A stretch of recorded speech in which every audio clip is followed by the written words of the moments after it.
alongside my analyst for today, Jace Fenton, here for MTN Sports broadcast of Blue Raider Tennis. Let's jump right into the action as we have head coach of the SMU Mustangs, the opponent of the Blue Raiders today, Mr. Grant Chin. Mr. Chin, how are you doing today, sir?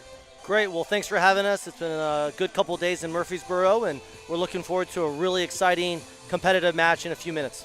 Absolutely, absolutely. So, Mr. Chin, your team, is very, a high-touted team, coming in at a 6-3 record here, against another very high-talented team in the Blue Raiders. How have you been able to prepare with your time here in Murfreesboro? Well, I mean, we've had a couple good practices here, both Friday and Saturday, and got some good rest. And, wake up this morning, little first watch for breakfast, and here we are ready to go to battle. Jimmy, they got a great coaching staff. They got a good coach. They got a good team, and we're looking forward to a battle. And, last year we had a 4-3 battle in Dallas, and we're expecting nothing less. So, Coach Chen, you're coming into a hostile environment here. MTSU has a great fan base, really top 25 team on the road. What do you use for your team to what would you use as motivation for on the road for a top 25 team like MTSU? If I have to get my guys up for this match, then there's something wrong, and then I'm recruiting the wrong guys in the first place. But, look, it's whether you're home, away, neutral site, it doesn't matter. Middle Tennessee's a very good coach. Jimmy's going to have his guys ready. Again, we know quite a few of their guys just having played them a year ago. But hostile, docile, whatever it is, we'll be ready to play tennis on the court. Absolutely. So looking at your previous, road trip, we see here you've played, Mississippi State and USF were back-to-back. Then you had a little bit of week break, and then you followed in by UTS, and then traveling all the way here to Murfreesboro. You've seen, the travel, just going all around the southern, part of the country, just kind of maybe playing a little bit of a factor here into your matches? Not necessarily. I mean, I think being in Dallas, you're a couple hours from everything. The Nashville flight was 2 hours, and it's a short 40-minute drive here. Frankly, I think we all get more rest and sleep on the road anyways, just because, there's no other distractions. So for us, we're excited to always go to new places. This is my first time here. Adams Tennis Complex is really beautiful, and we've enjoyed it. It's such a nice complex. I know they're working on their courts on campus. But, look, we're comfortable home or away. I mean, that's our job. We got to be able to win both home and away, and, we'll see what happens later today. Absolutely, Coach, absolutely. I think we got one more question. Jason, want to shoot one more question? Following this match, you have back-to-back road games with Texas Tech and who MTSU just played the other day, Oklahoma State. So how do you carry on, going on a 3-game road streak after you've been at home for quite some time here? Well, I think given that all those matches are on the weekends, I don't think it's really that crucial, or, we're not missing that much school. All those trips are fairly reasonable. Oklahoma State will hop on a bus. Lubbock is an easy short Southwest flight.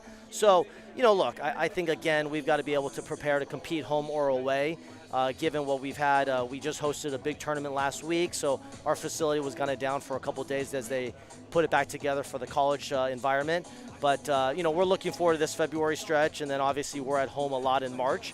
And I think sometimes that happens. Last year and also next season, we're going to be home as a team a lot. And this is one of those off seasons where we're going to be on the road a lot. So, if we were undefeated on the road. And so it's about being in Murfreesboro, Tennessee, and here we are, and we're looking forward to an exciting doubles match and singles matches.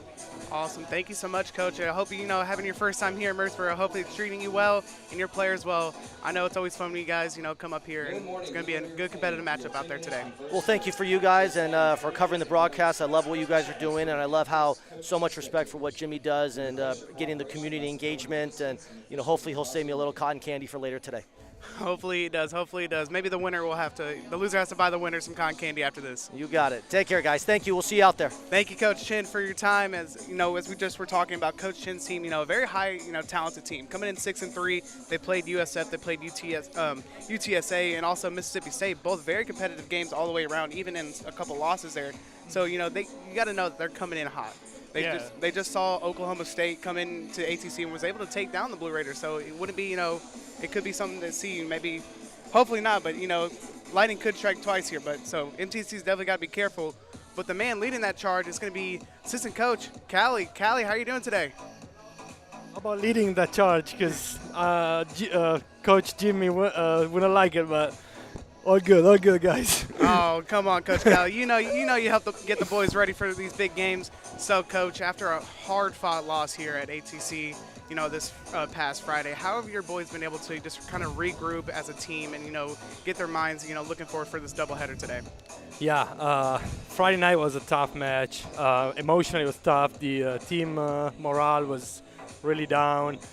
It's a tough loss, especially here at home. It's even tougher with a huge crowd.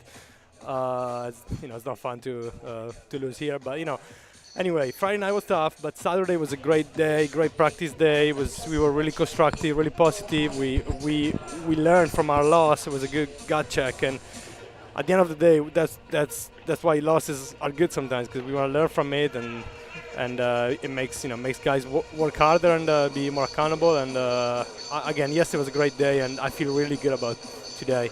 The guys look ready. So, what does a loss like what happened the other day, since it happens so rarely, since they have long winning streaks here at the ATC? What is like going into like a bounce back against a good SMU team that's 6-3 like today? Yeah. I mean, we were getting, we were kind of getting in on a roll where we were just, playing at home and winning and doing the same things, routines, and we weren't really. We were working hard, but guys were kind of like feeling too good about it, and sometimes they weren't really pushing it over as much as they needed, and same for us coaches. And again, after that loss on Friday, I think everyone kind of worked a little bit harder, a little bit smarter. We look more focused, more ready, and I think it's gonna be good for long term in the season. So, as we've been talking about, you have a doubleheader today, back-to-back, here early in the morning, and then followed by another, in-state rival with Austin P. How has your boys been has it seem a little bit different practice, incorporating with a loss, trying to prepare for a doubleheader later on in the week? Yeah, yesterday we kept it short, kept it light, because, Friday night was physical, and we know today is going to be physical even more, because it's going to be 2 matches. So we kept it light, we kept it smart, we worked on 2 or 3 things that everyone needed to be better. We talked a lot, and we just had to be more ready mentally, physically and tennis-wise, we're ready. So it's just it's more about here.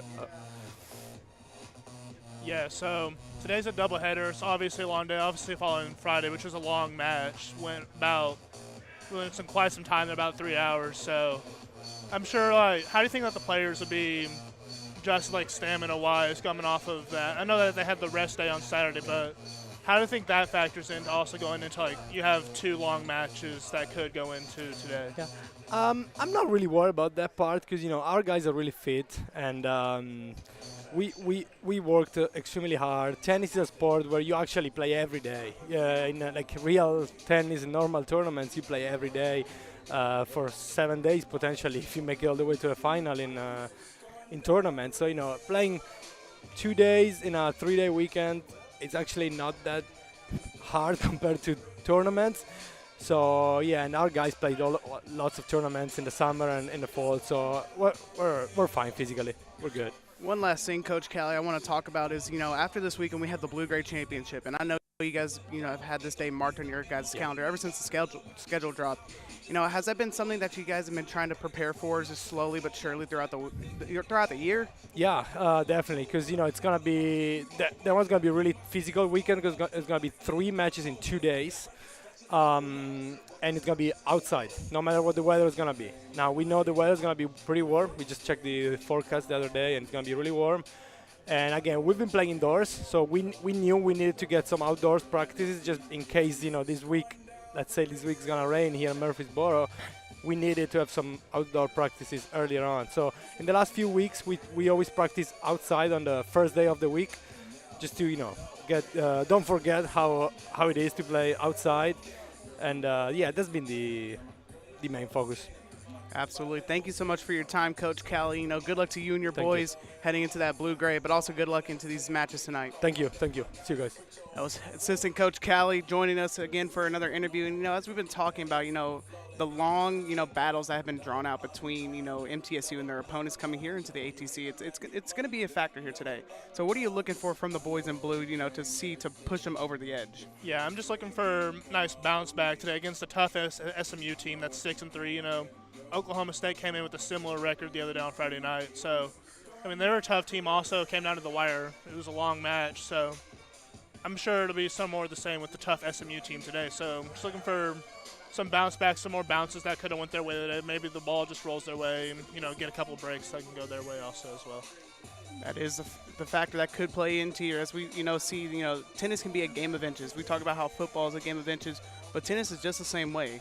As we see, that just that ball can 1 inch to the left and 1 inch to the right could be claiming it's in, but it could be out. And so we're going to go take a quick short break here. Coming up, we'll have the doubles matches here for SMU versus MTSU at the Adams Tennis Complex. You're watching MTN Sports' broadcast of Middle Tennessee State University Blue Raider Tennis, and we'll catch you right back after this short break. Good morning and welcome to the... Mental health affects us all, whether you finish first or last. Whether you win or lose. The stigma around these issues causes those around us to suffer in silence. Mental health is nothing to be ashamed of. You are not alone. You are not alone. As a student athlete, As a teammate, As a friend. We pledge to continue the conversation. because it matters. Because you matter. Stand up to the stigma. stand up. Stand up. Continue the conversation. You are not alone.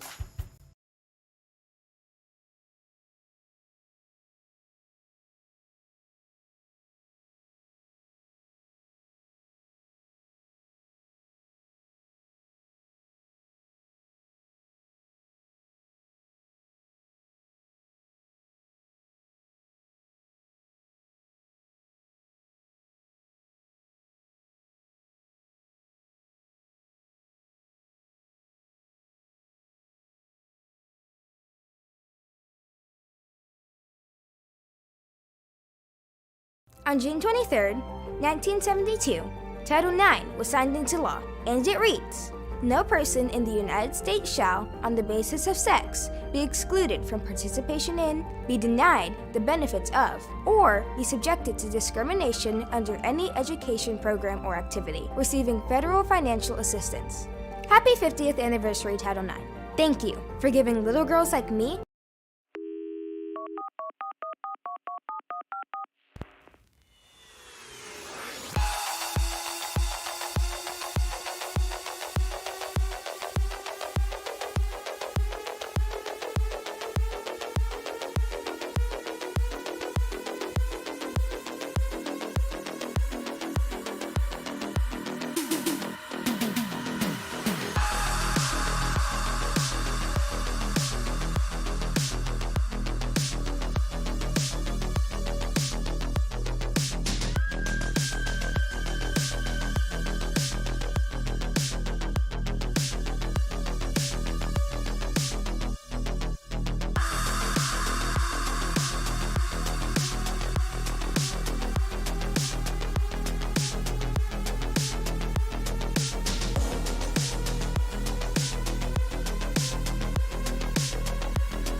Welcome back to the Adams Tennis Complex today. I'm your host, Matthew Hayden, alongside my analyst today, Jace Vincent.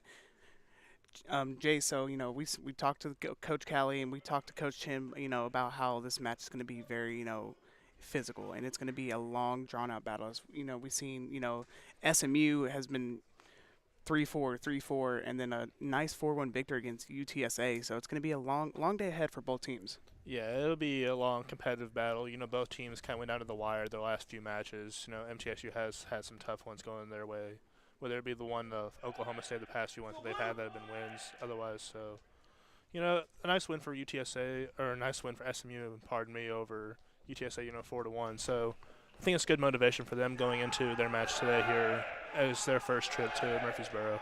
Absolutely. In this battle, we'll start with our doubles matches today. As on court 1 for SMU, we'll have Adam Neff and Pranav Kumar facing off against ranked 23rd doubles team of Oscar Brostrom Polson and Francisco Rocha. Following that on court 2, we'll have Julian Steinhaus and Jake Winkler for SMU facing off against Pavel Model and Stein Slump. Rounding out it on court 3, we have Liam Krall and Antonio Munez Hidalgo for SMU facing off against Andre Horak and Shu Matsuoka. Yeah, here on court 1, I'm kind of interested to see how Cisco and Ozzy can bounce back after they had a tough outing the other day on Friday night where it kind of didn't go their way really. So it'll be interesting to see how they bounce back here against what's a good bunch in Neff and Kumar here for SMU. Most definitely is a factor here today.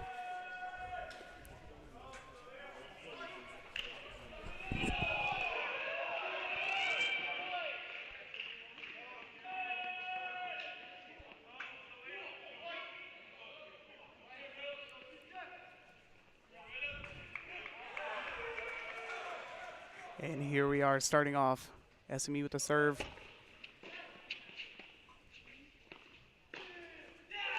Nice shot there by Oscar Broschen-Polson. Gives MTSU an early 15-love lead here on court 1. And Jace, like you said earlier, the ranked 23rd team of Oscar Broschen-Polson and Francisco Rocha did drop their match on Friday night against Oklahoma State. So curious to see how they bounce back here against Neff and Kumar of SMU.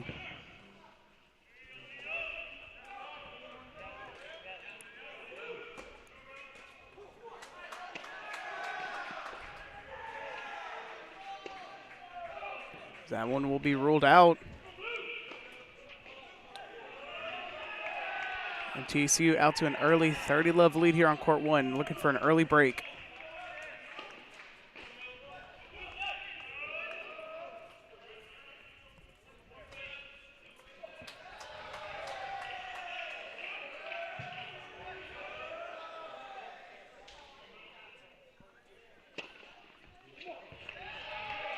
Beautiful response there by SMU. Yeah, just a great serve right there. Really gets them out of the little hole that they've dug here. Gives them some nice momentum going into this first set.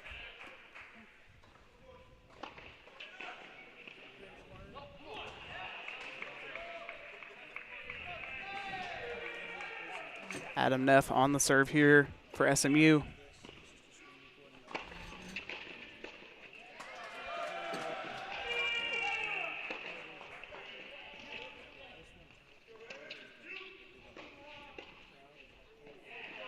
Beautiful effort there. We saw Francisco. It's been kind of his trademark lately. It's been his backwards running up against the curtain, back shot, getting it over. Yeah, he had that beautiful play against Rice the other time, so it was really nice to see him do that one time. Just couldn't get it that time this time. Saw stellar play there by Pranav Kumar in the headband up front for SMU.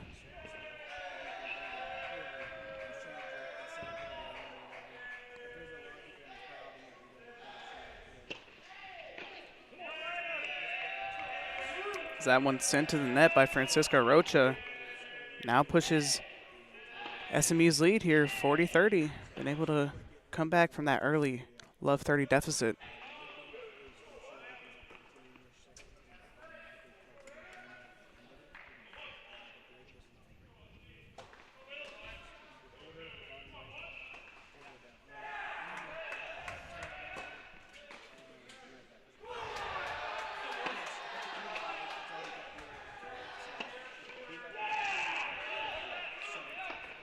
That one jamming Oscar Broschen-Polson there up near the net. As Adam Neff holds the serve there for SMU. As we have a stoppage of play here. Seems like we have the man, the myth, the legend.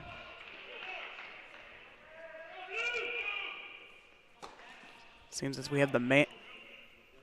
So as we saw there, an early hold there for SMU from Adam Neff, and just was able to execute his job perfectly. And another man that executes his job perfectly is our sideline reporter of the day, Dylan Simmons. Dylan, what's the scoop out there? Well, Matt, thank you for that, and happy Tennis Sunday to both of you guys. Now, the team that Oscar Broschen-Polson and Francisco Rocha are facing, Adam Neff and Pranav Kumar, tough team, guys. Number 49 in the ITA doubles rankings. They're going to be a tough test. They've got a lot of chemistry. It's going to be interesting to see how the number 23 ITA doubles team handles them. Guys, back to you. Yeah, as he said there, a top 50 match here on court 1. So really interesting to see how Ozzy and Cisco can bounce back after dropping that first game there. So it's really key to see how they can bounce back after they all had the tough break against Oklahoma State here, facing about an equally similar opponent at SMU.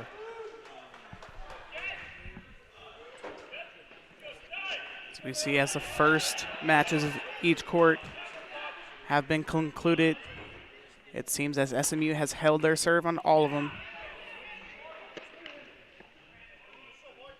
MTSU looking to respond back here.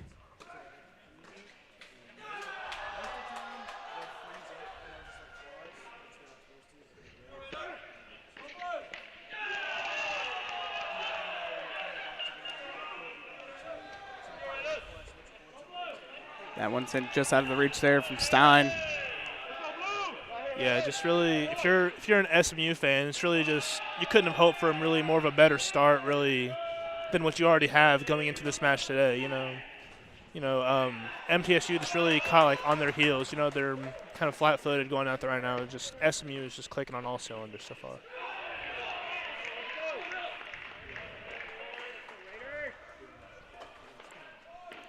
Good response there by that dynamic duo of Pavel Model and Stein Slump.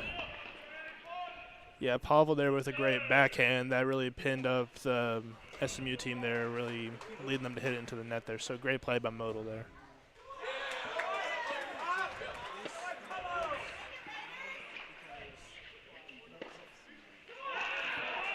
Nice shot there by Pav, splitting the defenders.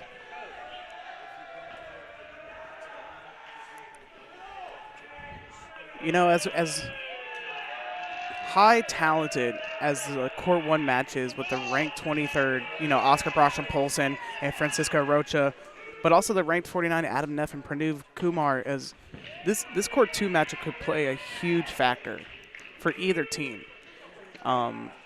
It could be a deciding factor because Pav and Stein are some of the most talented duo partners you can see in any conference. Yeah, they're real special to watch here together. This and the Court 3 match could really determine either way, no matter how this swings here, they could really determine how this doubles point goes, really either way for either team. That ball seemed to squeak out there, didn't eclipse that line, pushes it now 40-15 in favor of the Blue Raiders, looking to hold here.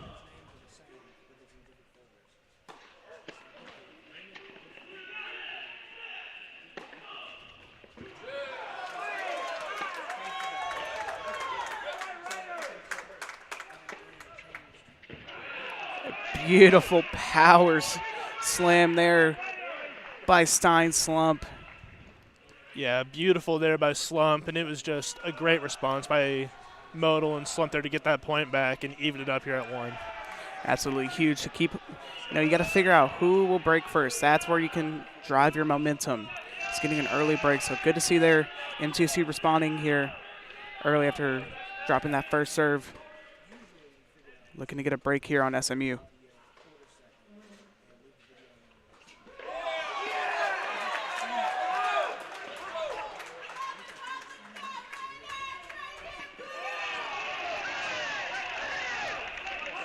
As you just saw there, Pavel Modal off the screen, still able to keep the ball in bounds. And SMU having no answer. Huge play there by Pav. Normally when we see a spike down like that, it's normally 30 feet up in the air and nobody can play, but a great job by Pavel Modal there just to keep the play alive and get the point for MT.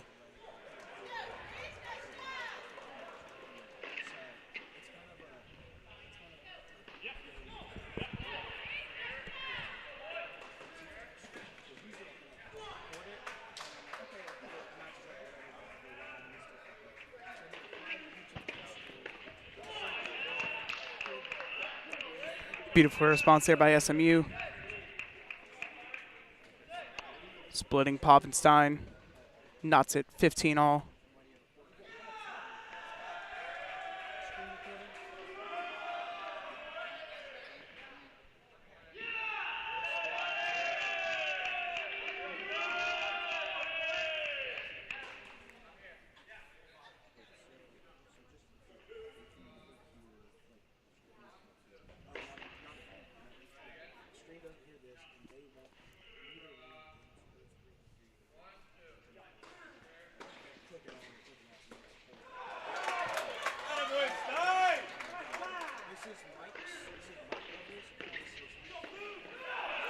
That signature Stein slam at the front of the net.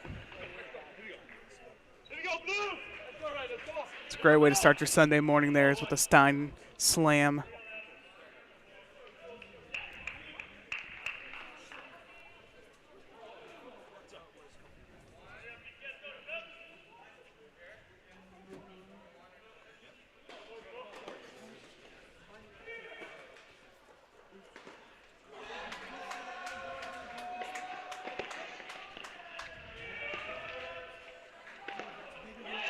Beautiful slam there by SMU. Seems to have shot it all the way up here in the bleachers of the Cathedral.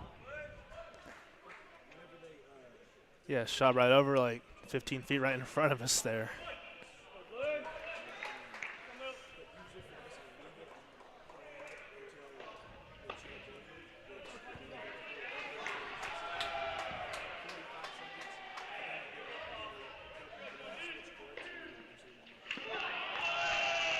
Great serve there by SMU. Pav, no answer.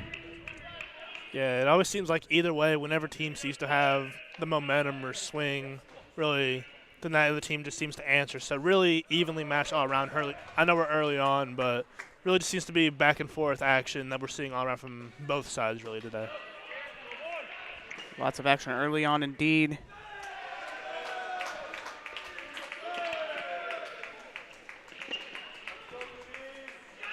As that will clinch it for SMU, pushing it down to 2-1.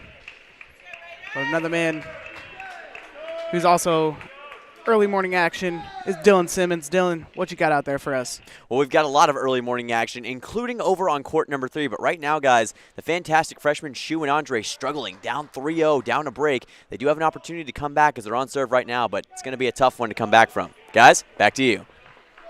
Thank you so much for the scoop, Dylan. As we've been talking about court 3, the freshman duo, Andre Horek and Shu Matsuoka. Yeah, they're in the hole 3-0 over here, but up 15 love on this set, ready for the serve here by Andre. So maybe they can start to dig themselves out of the hole that they've kind of got themselves in here. Maybe they can fight themselves back here. Fight back they do indeed, as we saw with their matchup against Oklahoma State. They were the clinching cord for MTSU in that doubles. Yeah, and they had to come back and win that one too, so similar position here today.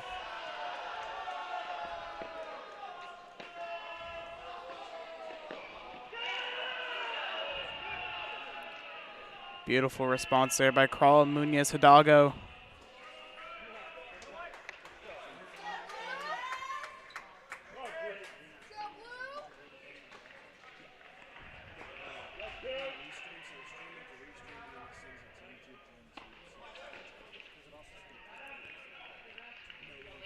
As we've seen, court 1 has gone 2-2, both sides holding both their serves so far.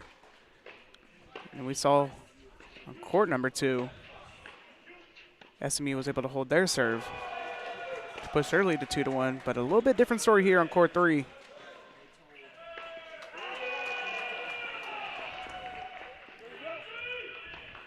As Andre Horek's looking to change that script right here.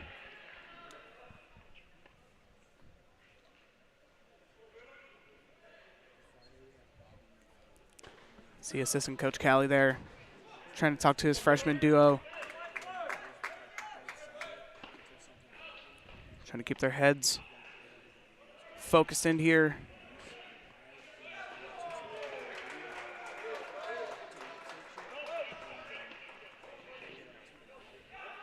See, that one seemed to have just a bit too much mustard on that one. Yeah, a little too much juice there from Andre, but you know, they'll be fine. They're just freshmen. You know, they're still young, very talented duo here. Still got halfway to go on this court. So, you know, a lot more can change on the way. Still a lot more tennis to be played here. They just happen to find themselves in a hole here that it's tough for them to dig themselves out of, but they're going to fight to get whatever they can out of this set.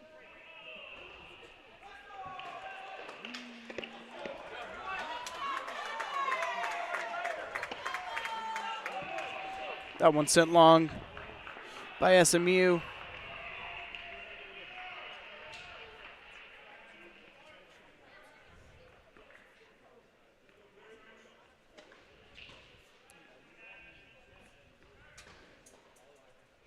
And we've seen Shu Matsuoka inserted into this doubles match here in back-to-back matches. Interesting look there for Coach Jimmy, but just all against Oklahoma State. It did pay out for him, so. Yeah, it is an interesting look, and as you say, it has paid off. You know, Matsuoka is a really talented freshman that showed out how talented he really can be in the Oklahoma State match, and I think it's just put the trust of Coach Jimmy and him just to put him out here again today on this Sunday afternoon.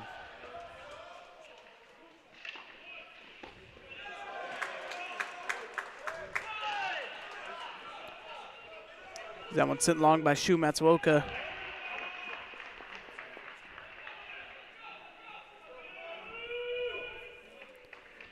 Seems to have seen our play size scoreboard has been updated here. We'll try to get to the correct score once we get word on it.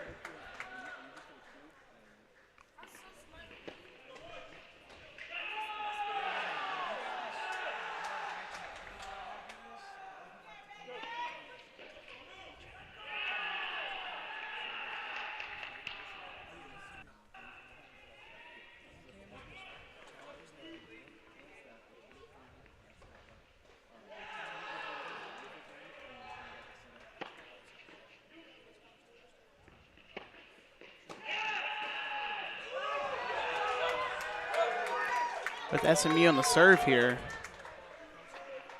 Puts them up to a commanding 4-0 lead here to head into their 5th point. So Kral and Munez Hidalgo are off to a fantastic start today. Really been nearly flawless so far with Matsuoka and Horak. So nothing really gone for them either way.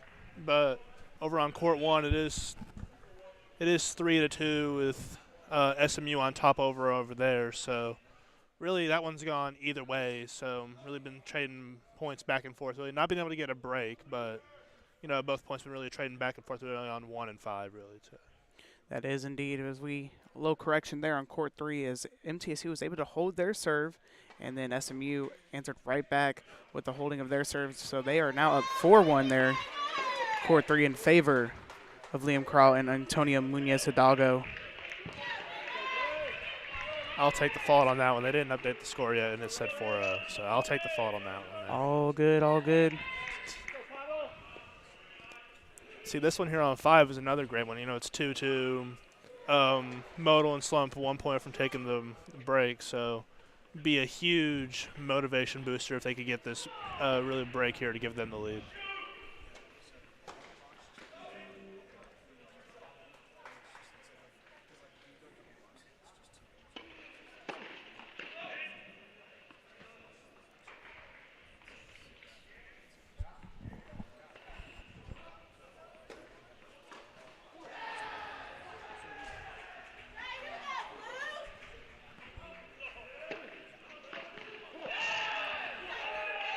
That one sends a net over there by Pav. And we've seen here, one team will jump out to an early lead in a match, but then the other team just seems to answer right back. So if you're Pav and Stein here, you're really looking for that one ball to land in your favor, get that early break. Because court 1, as we've seen, has been going back and forth on holding serves, but court 3, on the other hand, has been in favor of the SMU Mustangs. So really got to steal a break here and hopefully maybe steal one in your court 1 matchup as well.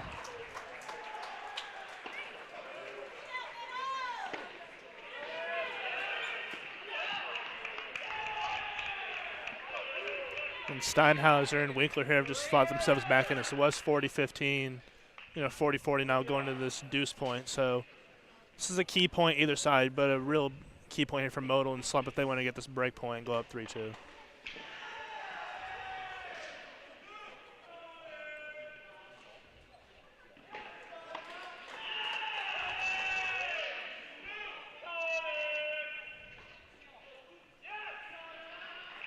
Saw at the top right there. Kumar sent that one wide.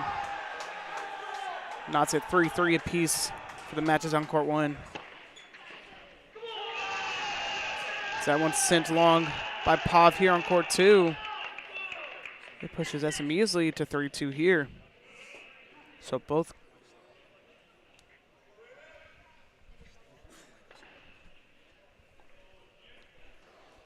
Yeah, see here. A big point there by SMU. You really able to come back down 40-15 there in that game there. So real key motivation for SMU going forward when it looked like MT had all the momentum in their favor, up 40-15 there in that point, but then SMU able to bounce back and just had their own answer for MT.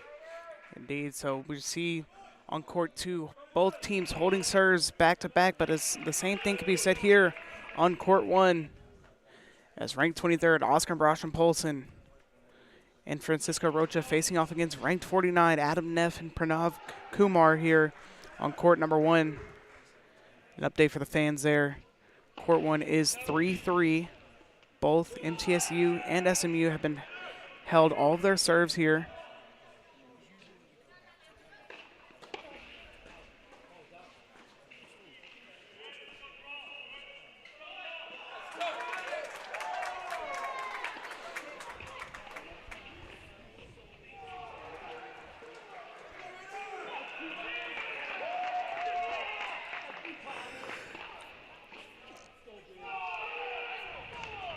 As we know, this doubles point can be so big for a team to clinch here.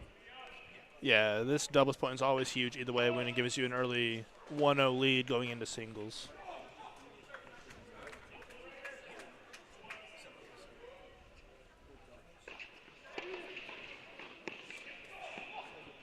Beautiful answer there at the front of the net by Adam Neff.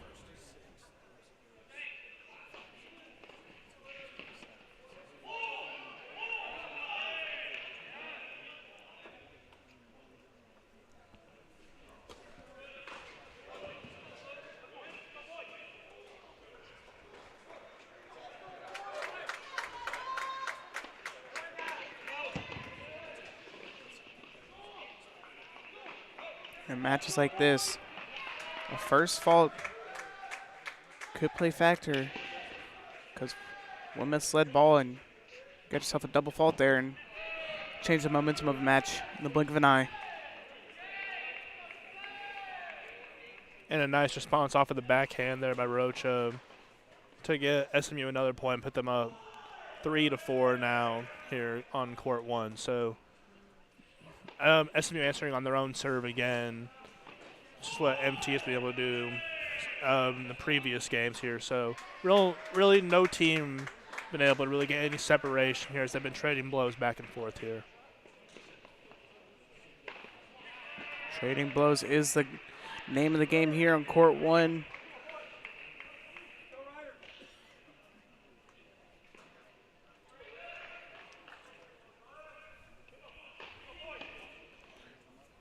Trading blows has been the name of the game for both court 1 and court 2, as we've seen both teams holding their serves. No one wanting to get that early, drop that early serve, because one break could change the game. I mean, as you've seen, both matches just going back and forth, back and forth.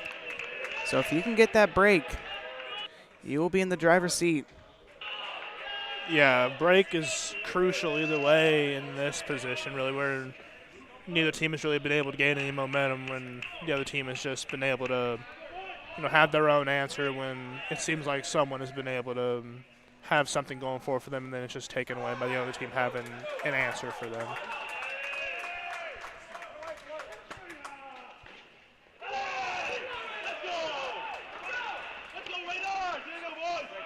That one's sent long there by Winkler. MTSU has now held their own serve. So still neck and neck here. As we have a stoppage of play here, we'll shoot it on over to sideline reporter once again, Dylan Simmons. Dylan, what's the scoop out there for us? Well, guys, over on court 3 right now, things have gone from bad to worse for Andre and Shu. They now find themselves in a 2-5 hole, and they're going to have to dig deep to get out of this one, guys. Back to you. Thank you so much, Dylan. You know, hard news for MTSU fans to swallow there, as Shu Matsuoka and Andre Horak in a 2-5 hole there. Yeah, and I think really experience plays a part in that, with them being both freshmen. This is only Shu's second start of the season. Andre has played all year. They're both still freshmen, so that experience still wavers on them. But, their teammates have really rallied around them here on courts 1 and 5, so where they've played a competitive all around. So hopefully their teammates can rally around them here like they just did there with Stein getting that key point to where they can, take the doubles point here going into singles. Their teammates looking to back them up here, trying to secure an early break. Just what team will find it here on courts 1 and 2? But as we've seen, when a team jumps out to an early lead on the brink of getting an early game break, the serving team just seems to be able to hold their ground and rebound, and MTSU looking to secure that break in their favor.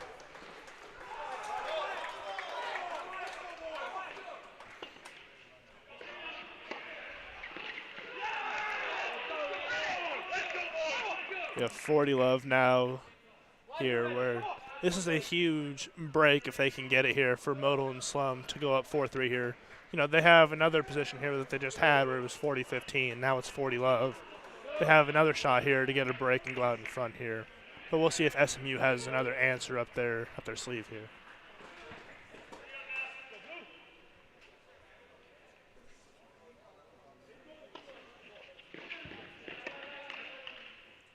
Is that one called out there by Pavenstein?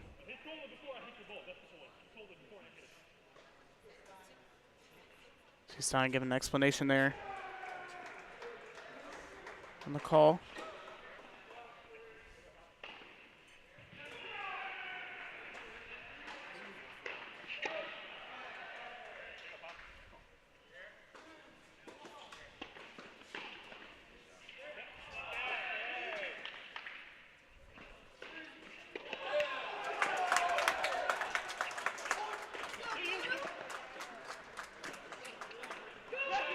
That one's sent out there by SMU.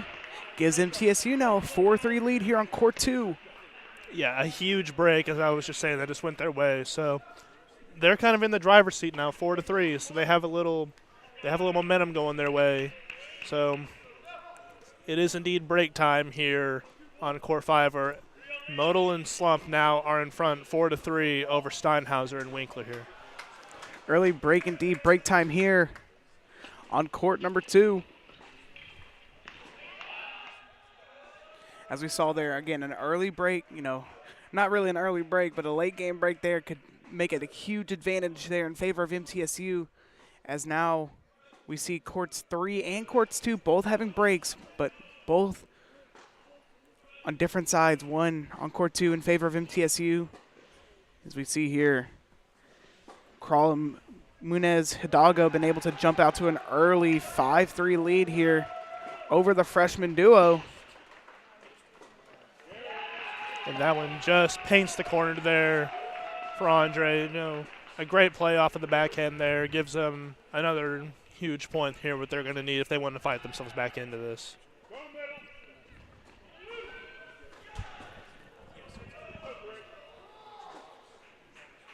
As much as we've been preaching about how crucial this doubles point is, dropping it isn't necessarily the end-all be-all. As we saw here this past Friday, MTSU was able to secure that doubles point, but weren't able to find 3 singles courts to secure the victory. Yeah, doubles point, it's not like a do-or-die situation. It's just really nice and favorable to have that point as you go into singles. So it makes it a little more comfortable on yourself to where you can feel the need if you are down, where you can drop a court and then you can come back and regroup with your team and pick up those other courts. Is that ball not giving the bounce that Andre Horak was wanting?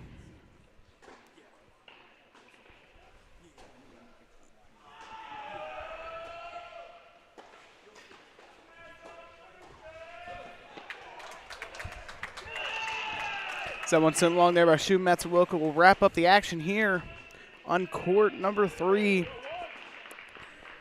as Liam Crawl and Antonio Munez Hidalgo beat the freshman duo of Andre Horak and Shu Matsuoka by a score of 6-3. Yeah, I mean, they were just in the driver's seat really the entire way there. You know, they had Matsuoka and Horak really on their heels from the get-go, from, you know, the opening serve there. So, you know, a great showing from them, and we'll see if MT can rally here on courts 1 and 2 here. That ball just came up at you there, you know. That's what's happened here now. That's the second time now that it's been slammed down into the bleachers. So some real power from SMU there on court 2.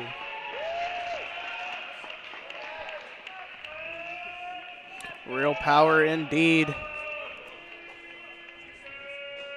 For those curious about it, that will not affect Andre Horak's flawless record. That only accounts for his singles matches. So if you're a Blue Raiders fan, you can keep your betting odds alive of how long will the Andre Horak flawless streak go later on into the show.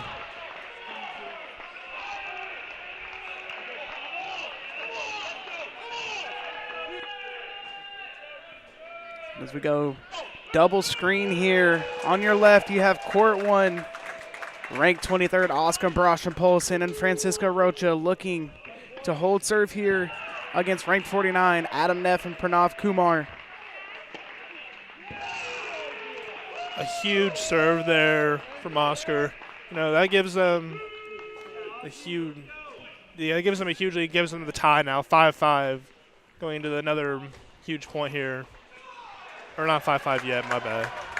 Going into this huge point. But now 5-3 over here with Modal and Slump.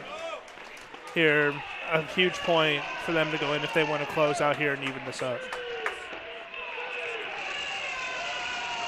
As you can see, fist pumps galore for Francisco Rocha and Oscar Broshen-Polson, even with an early 12 o'clock p.m. time here at the HEC. The choir still getting behind their boys in blue. Yeah, a huge slam there by Cisco. You know, evens it up at 5, gives them a nice cushion here going into this. As that will now knot it up 5-5 on court 1. An absolute back-to-back dogfight there.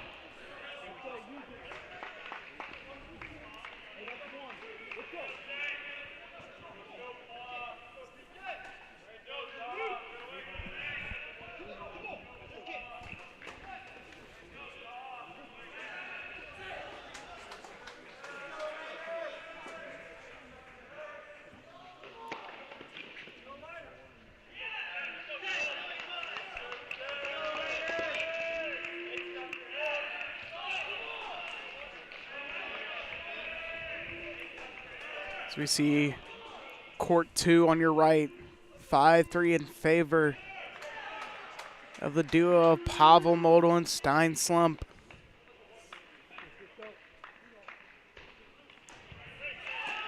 If MTSU is able to secure that court, it will all come down to the neck-and-neck action of court 1.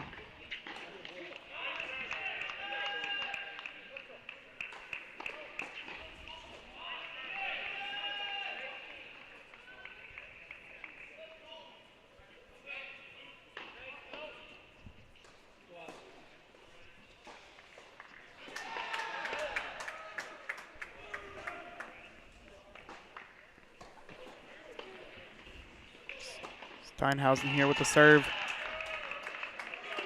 for SMU. Backs up against the wall here, down 5-3. And he'll just split the defenders there. Pushes it now 5-4. But MTSU with serve here. Yeah, MT with serve here, and they've really been no other words to put it other than dominant with their serves. You know, they got the one break that puts them out in front of 5-4, or that put them in front earlier. But so we'll see if Modal and Slump can be able to close it out here and even it up 1-1 here for the point.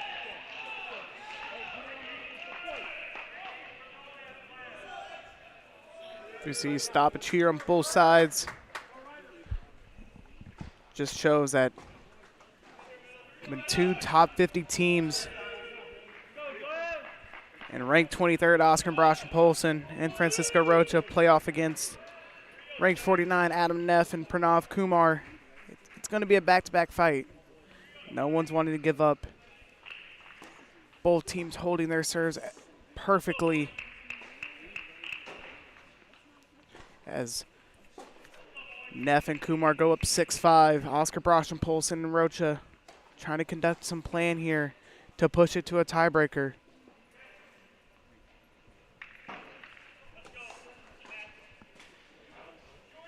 As important as that trying to clinch that tiebreaker is, it's also more important that Pav and Stein are able to secure their court too. As SMU has already secured one court here with their court 3 victory of 6-3.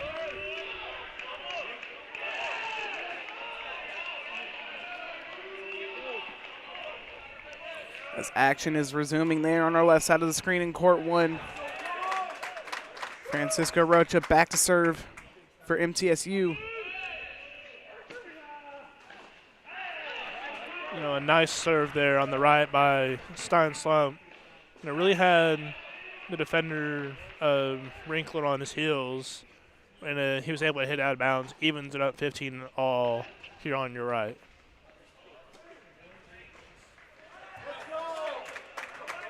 So big for Stein there.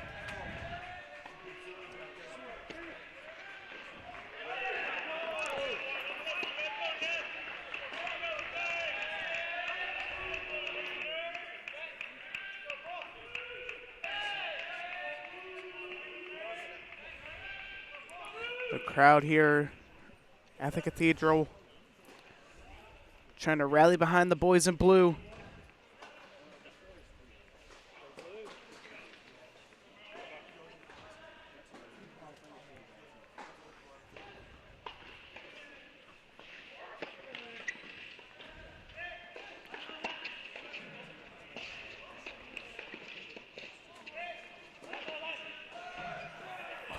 Crucial play there as the ball will roll onto court 1.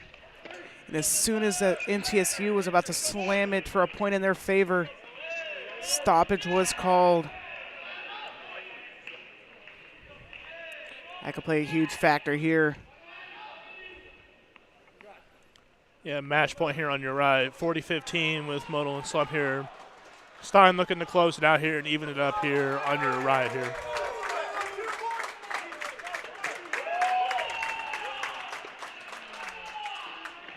As MTSU will clinch it there on the right side of your screen on court 2. And that ball sent to the net there by SMU.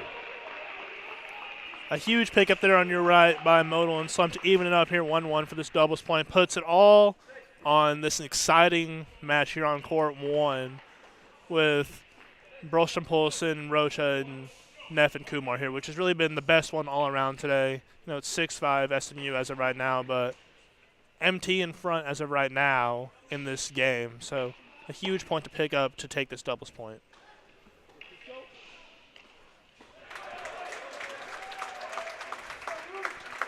Francisco Rocha back to serve there.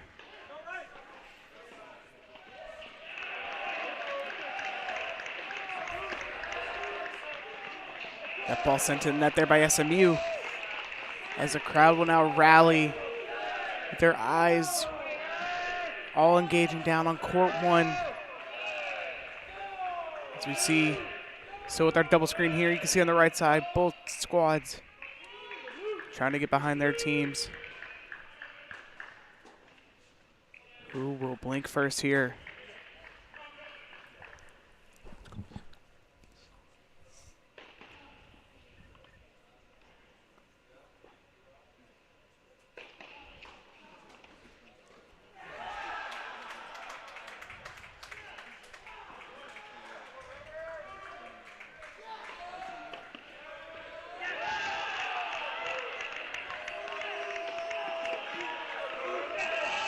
That one falls in favor of SMU.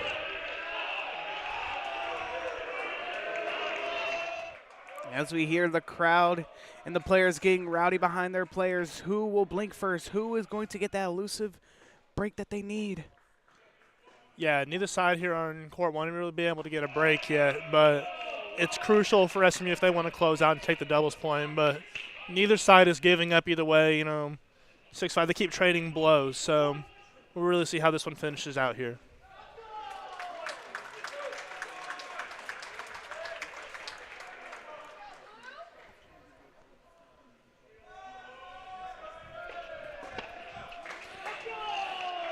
That one seemed to be ruled at there. Kumar wasn't able to get that inch of chalk hit that he needed. Well, let's go Raiders chance. Fill the cathedral here.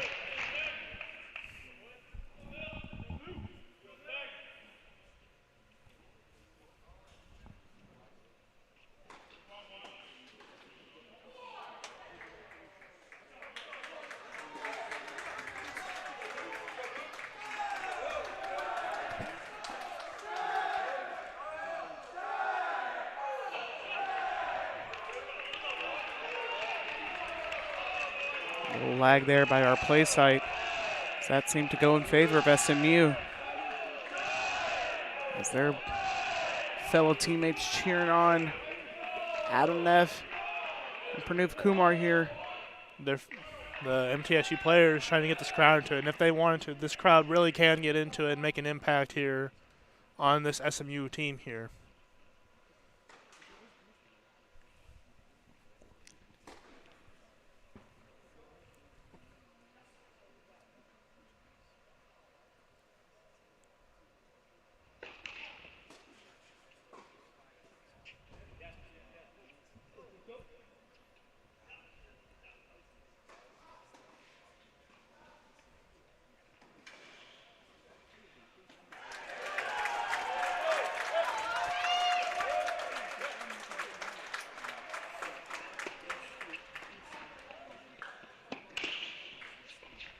Beautiful finish there by Oscar Brosh and Polson at the front of the net. Yeah, great finish there as he fell down. So it was a nice play all around there by Ozzy to give them the point there. As that will now push it 6-6 in a tie-breaking match here early on at the Cathedral. Yeah, a huge tiebreaker here for MTSU here as they can give them the doubles point. So all around here, huge point all around for both sides.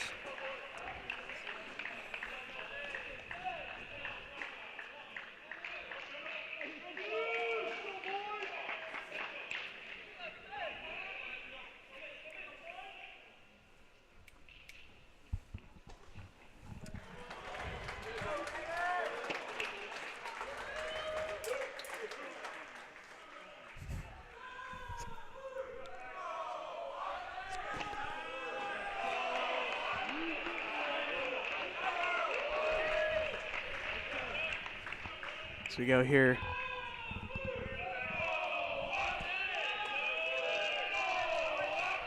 And a 7-point tiebreaker here on court one to decide who will come out on top with the doubles point.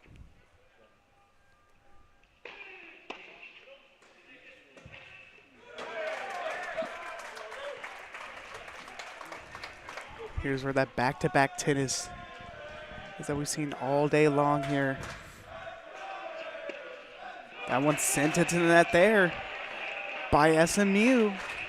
Gives MTSU a 2-0 lead here in the 7-point tiebreaker. The crowd at the Cathedral is getting loud behind their boys in blue.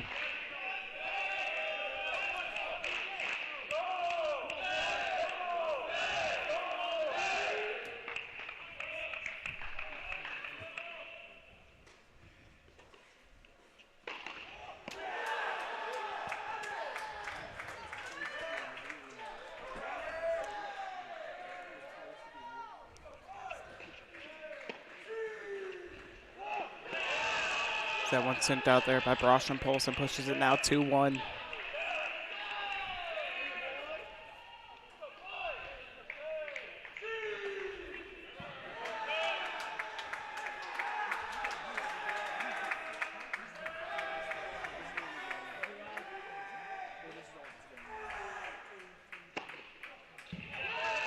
Powerful serve there by Kumar. Pushes it now 2-2.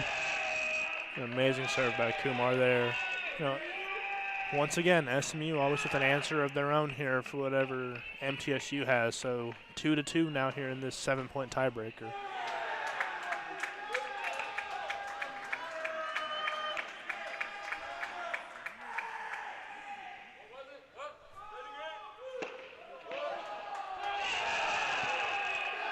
Another answer there by SMU.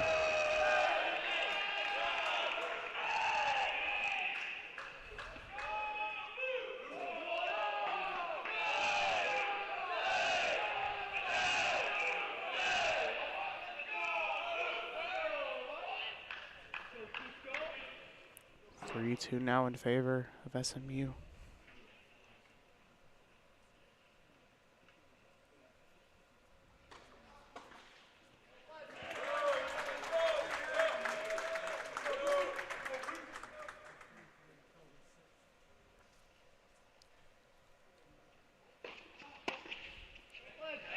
Beautiful serve there by Cisco. Pushes it now 3-3.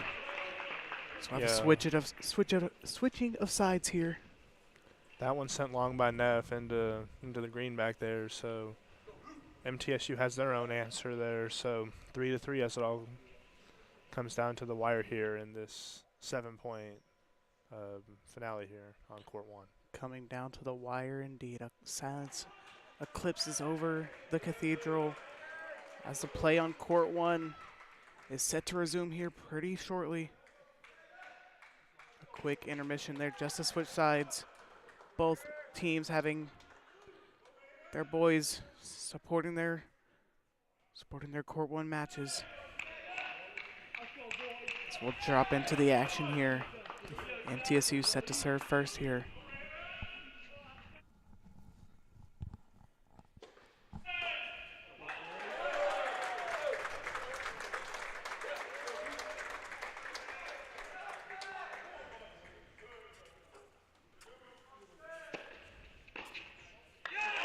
That one sent long by Kumar there. Gives MTSU now a 4-3 lead.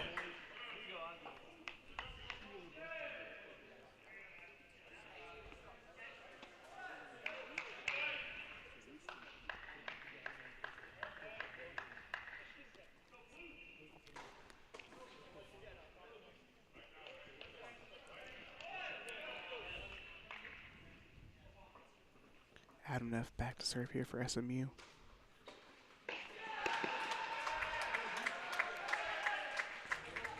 Fault there by SMU. You definitely do not want to double fault in these situations here.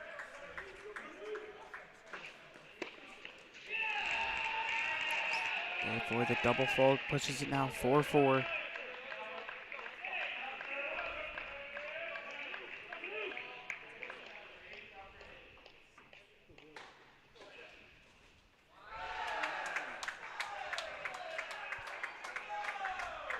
Rostrom Polson and Rocha back far, not wanting to get a power serve set by them.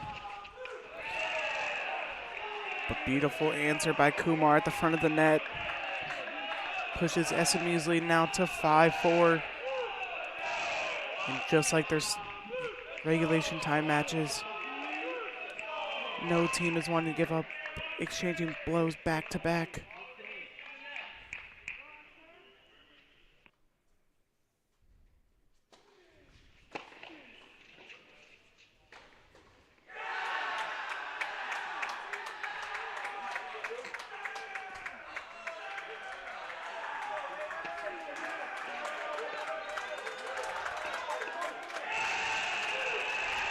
Power return there by Neff sends Oscar Rostrom Polson with no answer. As this ball can decide the match here for SMU, or MTSU push it just one more ball further.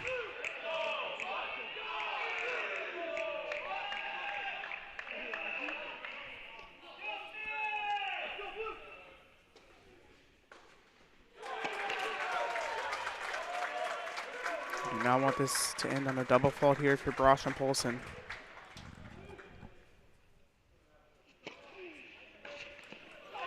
Nice serve there by Oz. That will now push it 6-5, but SMU has to serve.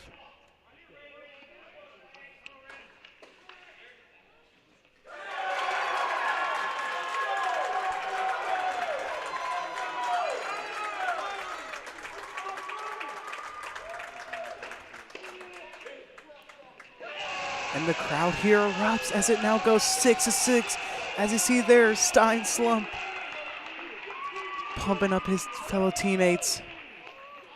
Yeah, the crowd's loving it here at the ATC with that beautiful response by Cisco and Ozzy there, making a comeback from down 6-4 to make it 6-6 now. So a beautiful comeback as we switch sides again here. We'll see if MT can continue that momentum going forward here to close out. Huge momentum tied here. Which team will blink first? Which team will secure the victory here? And the doubles match point could be so huge for your team. Who will come out on top?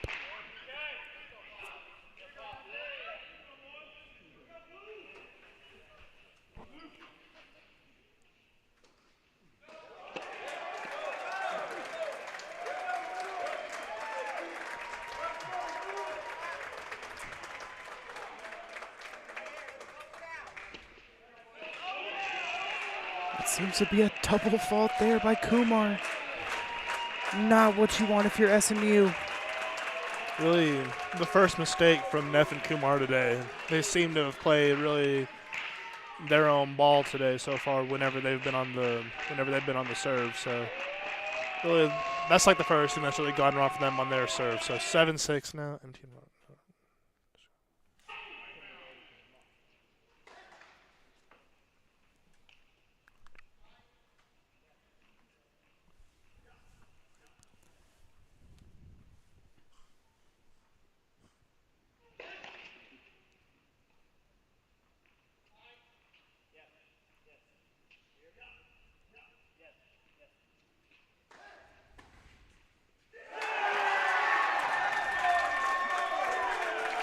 As Francisco Rocha's back here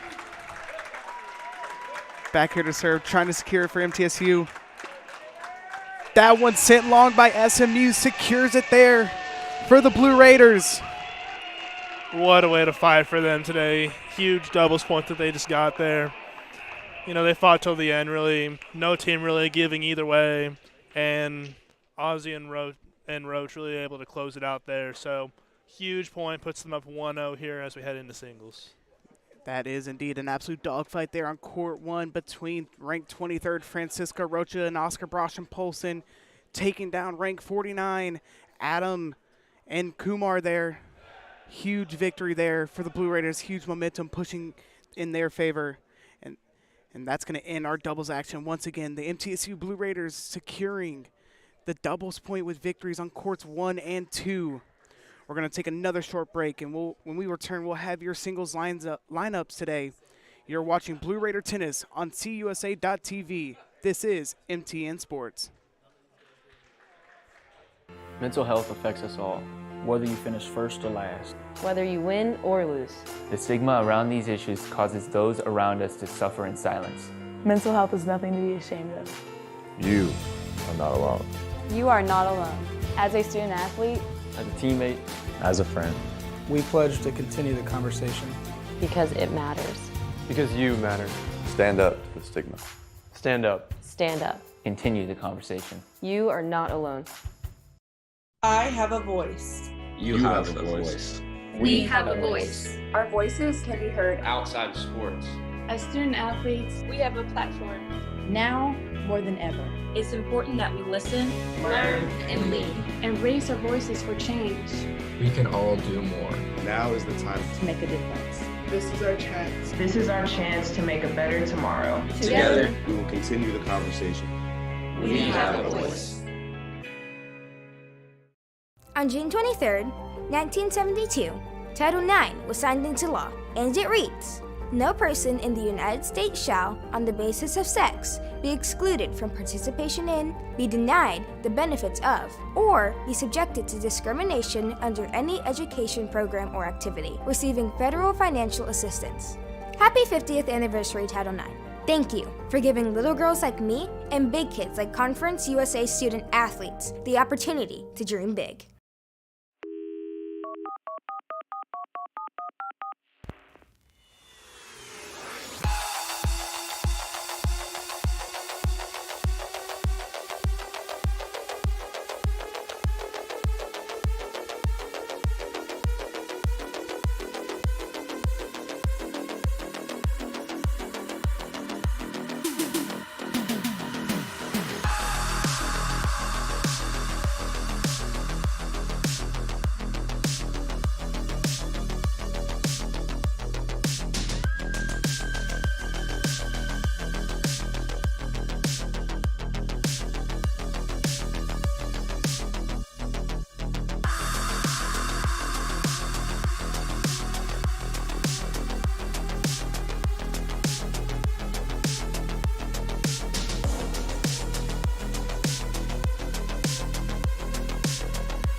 Welcome back to the Adams Tennis Complex. I'm your host, Matt Hayden, joined alongside my analyst for today, Jace Vincent.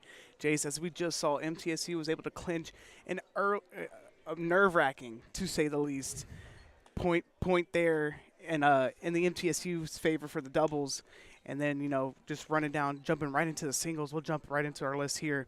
As starting off on court one, we have Stein Slump back at court one, as we saw on Friday. A little bit switcheroo there. But number 80, Stein Slump against Pranav Kumar, followed by court two, Adam Neff for SMU facing off against 122 ranked Francisco Rocha. And then on court three, we'll have Liam Krall for SMU facing off against 91 ranked Oscar Brasham-Polson. And for those loving the Andre train of the flawless streak,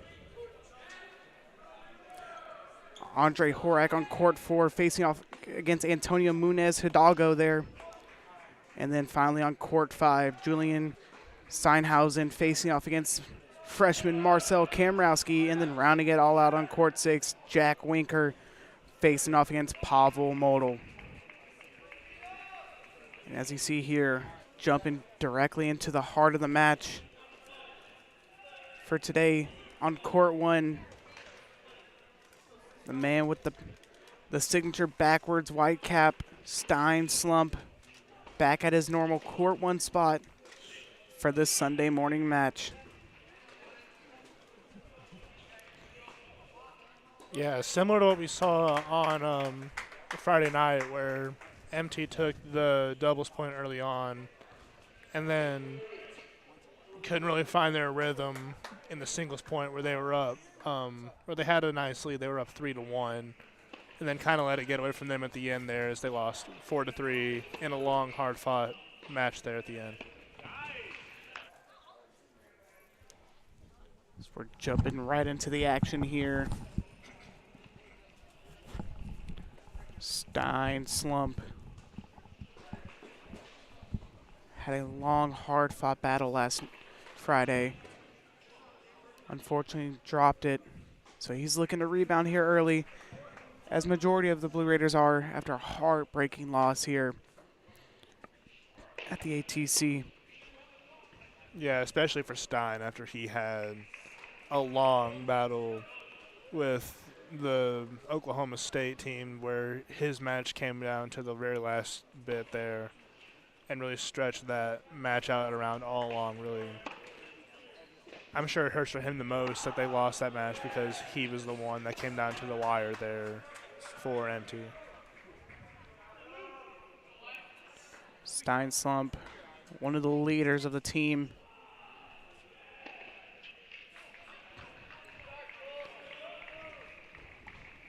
MTSU here looking to hopefully come out with an early victory here. As for those just joining us, this is the first game of a doubleheader here for the men's tennis squad at the Adams Tennis Complex.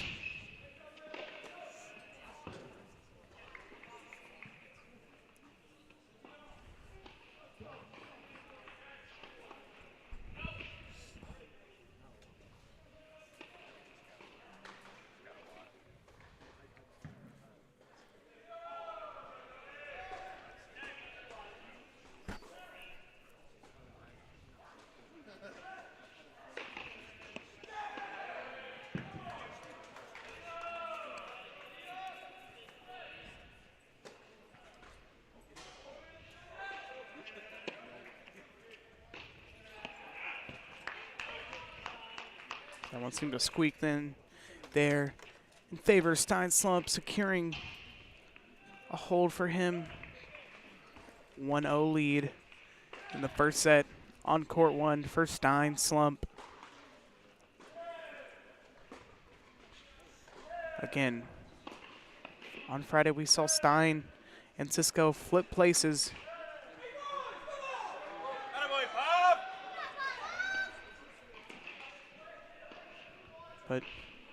But they are back in their home courts, back to where their bread and butter is. Yeah, they're really back to where they are. So Stein is on court 1 now, Rocha back on 2. So where they switched last Friday for the Oklahoma State match, where it came down to the wire over on 2 for Stein Slump, where he ended up falling a little bit short there at the end, but a nice start to see here for him, you know, the leader really of this team, and he's up to an early 1-0 lead against a good player for SMU in Kumar, who was really strong in that effort in the doubles that we just saw. So a great player that Stein Slump is going up against. You'd like to see him bounce back after a really hard break that didn't go his way Friday night. Absolutely, indeed. Another hard-fought opponent of that doubles match there for SMU was Kumar's partner and Adam Neff here on court 2, facing off against Francisco Rocha here. As Francisco Rocha on to serve here, already up 1-0 with an early break in the first set against Neff.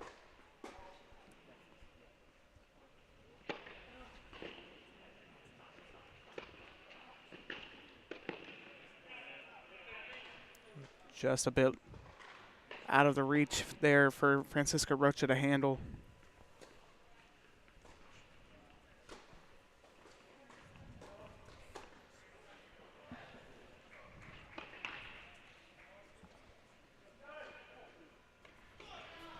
And again, MTSU securing that doubles point, so they got to find 3 courts here in the singles matches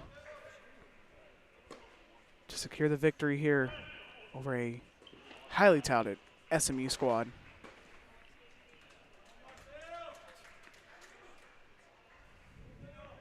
Yeah, an SMU squad that's really, showing what they're really worth today. They've been really gritty and given really MTSU really all they can handle today. So they're a handful, but they're a great squad all around today, and it's shown in the doubles, and it's already showing early on here in the singles.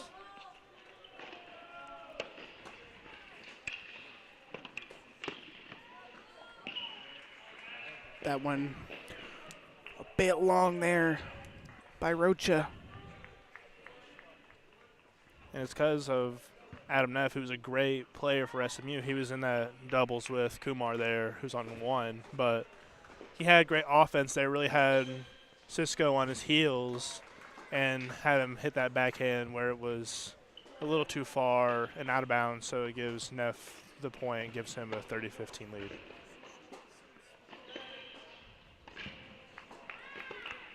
Nice crossover there by Francisco Rocha would make Allen Iverson proud. And a man that's making the MTN Sports crew proud is our sideline reporter, Dylan Simmons. Dylan, what you got out there for us? Well, Stein Slump's taking on a pretty tough opponent today in Adam Neff, a guy who's done a lot of great things for SMU, helped them clinch the AAC championship just last year, their first one in school history. But today, he's taking care of business. That is Stein Slump. Up a break now over on court 1. Guys, back to you.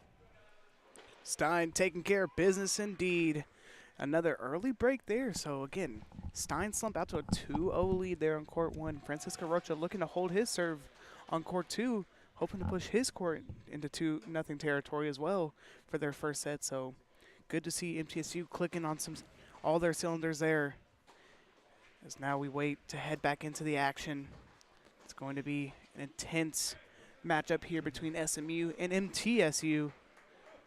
Little mouthful there as the SMU Mustangs come into the Adams Tennis Complex trying to replicate what the Oklahoma State Cowboys were able to do, and a rare loss for the MTSU Blue Raiders at the Adams Tennis Complex.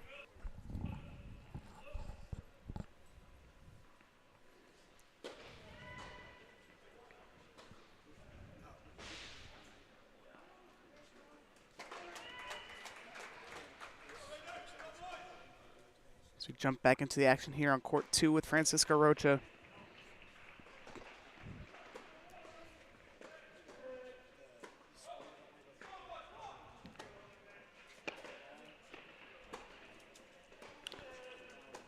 That one called out there by Adam Neff.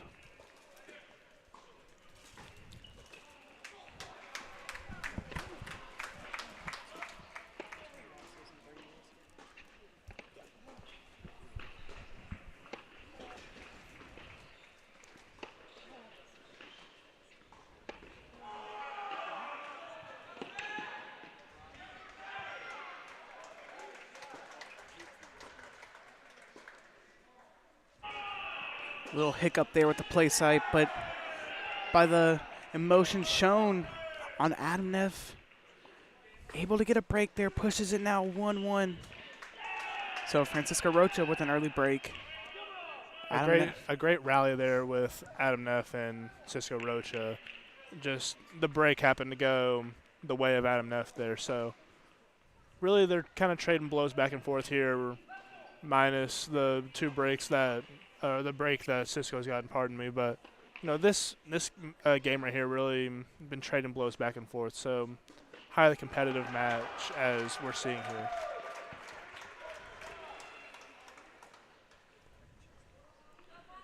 Again, for all those history buffs out there, MTSU has been near untouchable when they play in front of their home crowd at the Adams Tennis Complex, only dropping 2 games in their last 3 years playing here.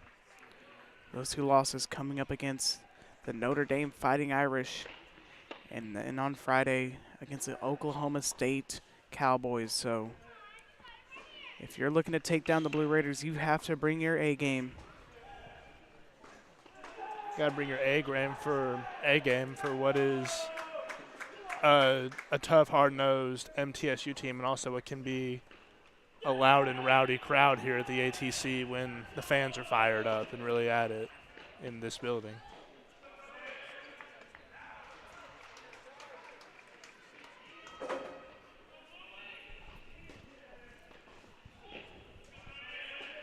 So early on here in these singles matches, the choir making their rounds around the cathedral, holding their cotton candies. Like we've talked earlier, Coach Chin of SMU making a little joke with his buddy, Coach Jimmy Born-Dame, about loser having to buy the world's largest cotton candy for the winner. So interesting to see there on what plays out. But MTSU, again, securing that early doubles point, pushes it 1-0 already in the singles, looking to secure those 3 courts. All they need is that illustrative 3 courts. And good starts for both Stein slump on court 1, but also a little cleanup around the cathedral here. As we see Oscar Broschen-Polson here on court 3. Play sites scoreboard wrong. The correct scoring is 1-1 with SMU on serve here for Liam Krall. So that one set wide there by Oscar Broschen-Polson. As Krall able to hold his serve there, pushes it now 2-1 here in the first set.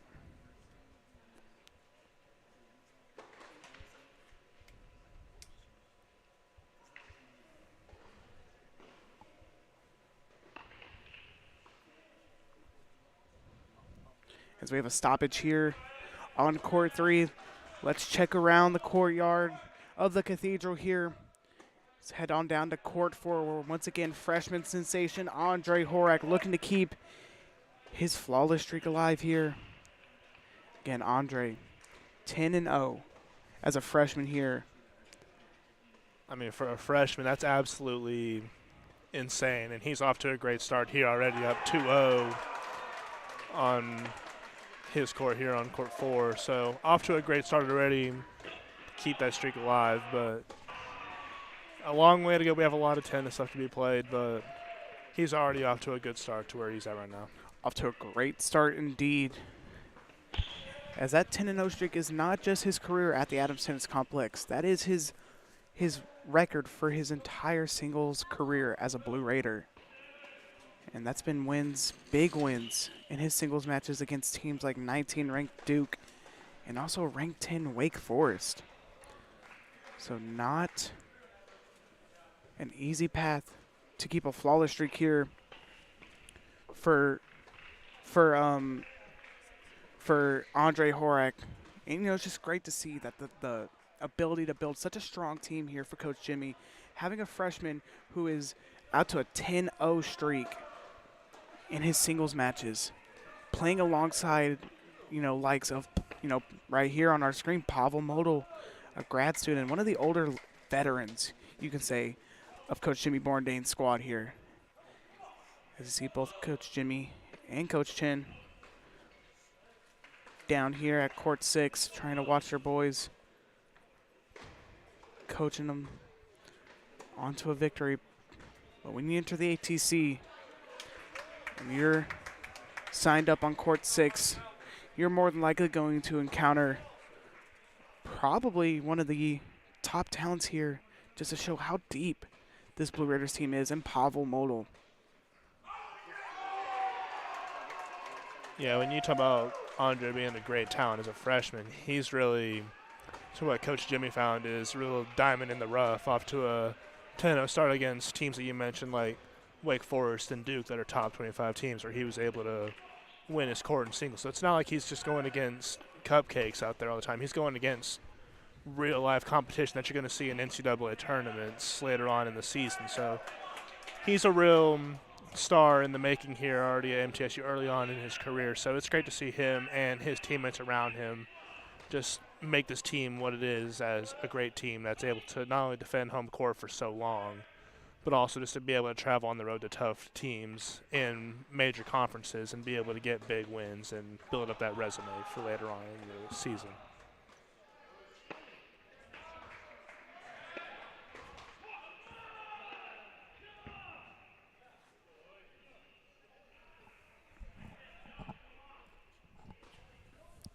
A little discussion there with the ITA official.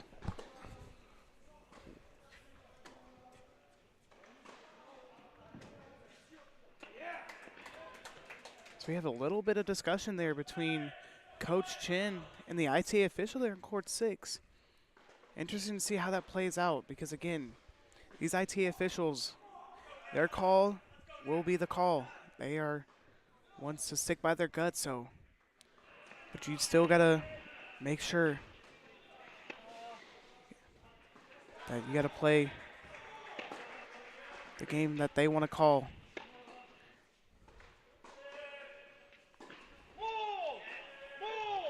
Someone sent to the net there by Andre Horak.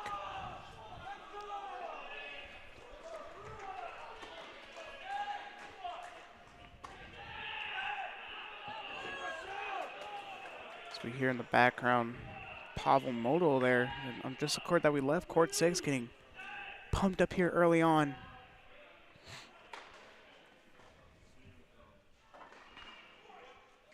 But once again, a talent that is going to be here at the Cathedral for a long time is freshman sensation Andre Horak.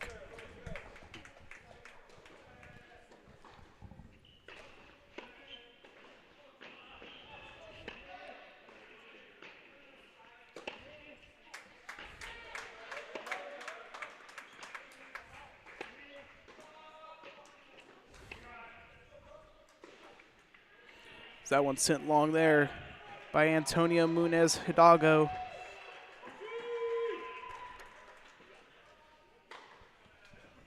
If you're Coach Jimmy, you got to give yourself props, pat on the back for being able to secure such a stellar talent at such a young age here in Andre Horak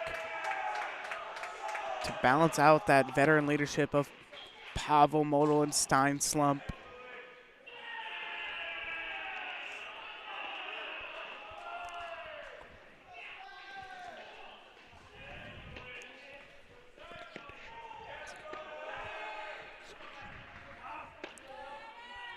We see here Andre Horak, some long rallies. That one sent to the net there. You know, we talk about the sensation that is Andre Horak, freshman sensation, but we have a sensation of our own, Dylan Simmons. Dylan, what you got for us? Well, guys, Liam Kroll, who number 91 Oscar Brostrom-Polson is currently facing, has a lot of accolades and honors attached to his name. In 2022, he was the AAC Most Outstanding Player of the tournament, and in 2021, he was the AAC Freshman of the Year. He's got a lot of accolades attached to his name, but it's not mattering right now. Oscar Brostrom-Polson now up a break over on court 3. Things are definitely getting interesting. Guys, back to you. Great to hear there, Oscar Brostrom-Polson. Up early, calling it break time there on court 3. Yeah, a great response there from Ozzy, who was down 2-1, able to get back-to-back points there along with the break to make it now 3-2, where he leads going into his serve over on court 3.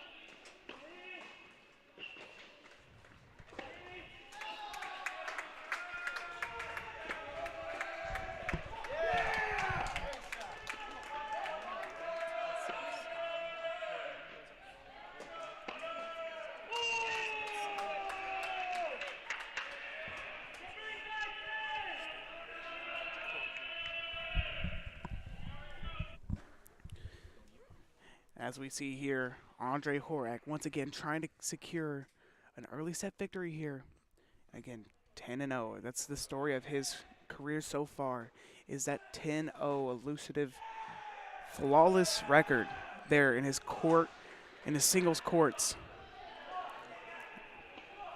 Yeah, he was up 2-0 there, and then a great response there to make it 2-2 now. So a little bit of a setback for Andre there, but knowing him, how he's been able to respond to adversity with a 10-0 record in his singles matches, I don't put it past him to be able to do anything really, to be able to close out that first set, give him an early advantage going into his next set. As we see here, we're jumping into the action here on court one. Stein Slump up a 4-1 here in the first set against a top talent, Pranav Kumar.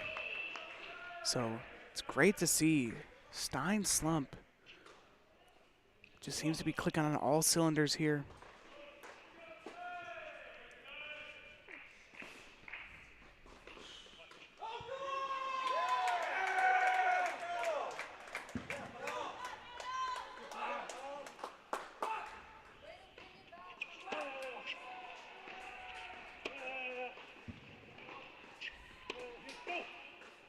That one seemed to clip the green there.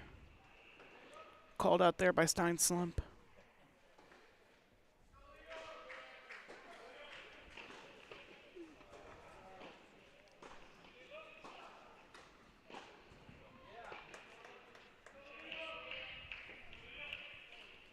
Again, SMU's Pranav Kumar here was able to get a break on Stein, so interesting to see here on if he can push it back 4-2 and get another break.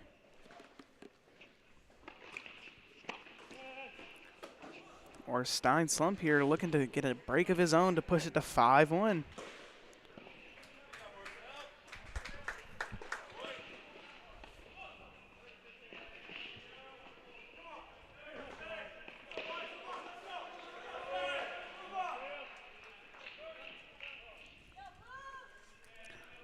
A lot of early game action here at the Cathedral. Seeming to see here on court one, Stein Slump in the driver's seat here. Back at the court he feels comfortable at on a court one.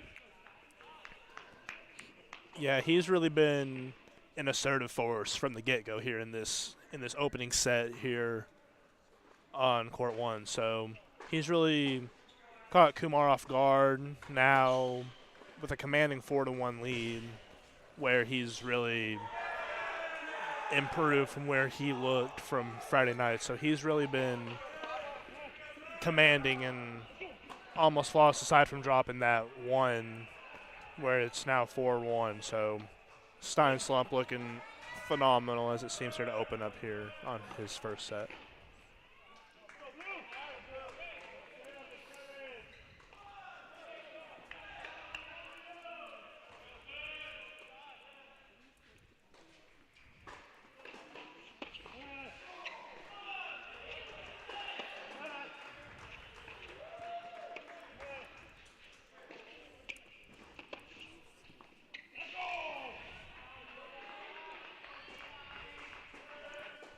As that will wrap up a break there in favor of Stein.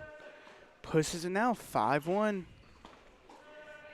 Another break for this MTSU team. You know, they've gotten a number of breaks really early on here in singles. It's just been giving them early advantages going forward in singles really all around. And you've seen breaks really on almost every court so far for MT, really giving them early advantages here.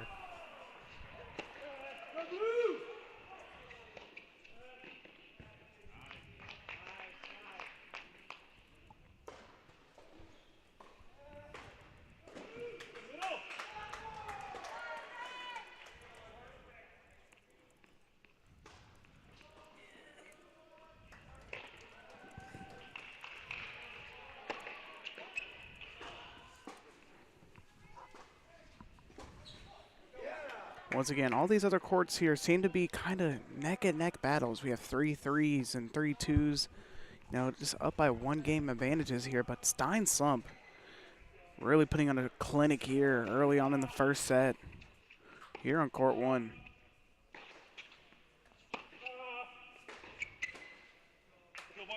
That ball sent in net there by Kumar.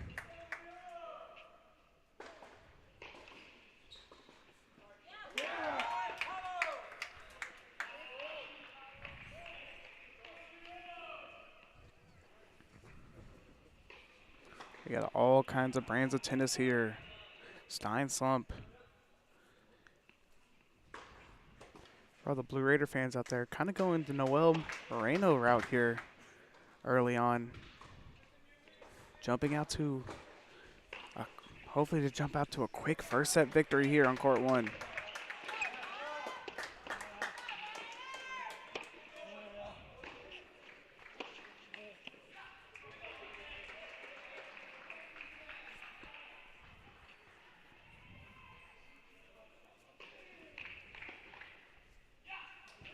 But again, Kumar not a easy opponent ahead of Stein here.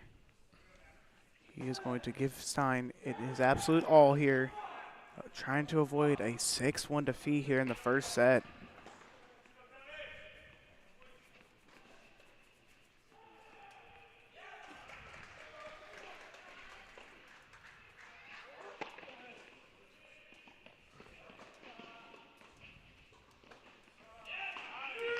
See at the top of your screen there, Oscar Brosham Polson there, trying to get to his fifth match victory in his first set too.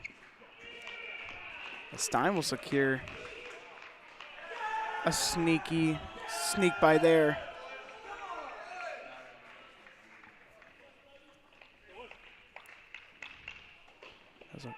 We'll give you a little house cleaning here. As we see court 1 here, 5-1 in favor of Stein Slump, followed by court 2 up 4-3 in favor of Francisco Rocha. Followed by court 3, once again, Oscar Brosham Polson up 4-3. And then followed by court 4, Andre Horak. Again, 10-0, trying to keep his flawless streak alive here. Up 3-2 in his first set. And then followed by, on court 5, Marcel Kamrowski, falling behind 3-4 there against Julian Steinhausen there. And then on court 6, Pavel Moldal up 4-2. So MTSU holding leads in 5 of the 6 first sets here.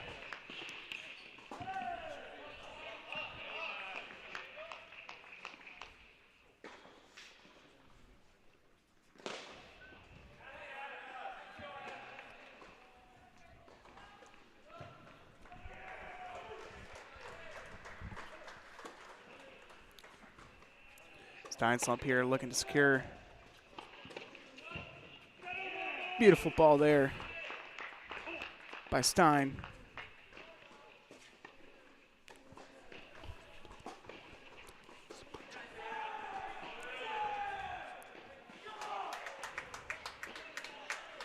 So we see here Stein Slump once again trying to secure that elusive court 1 first set victory.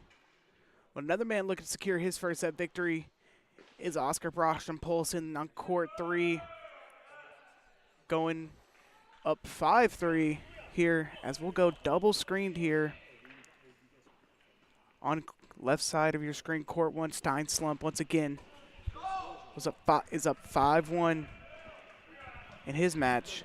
But Oscar Brosham Polson there up 5-3. A break here will secure a first set victory. And 2 courts could fall in favor of the Blue Raiders.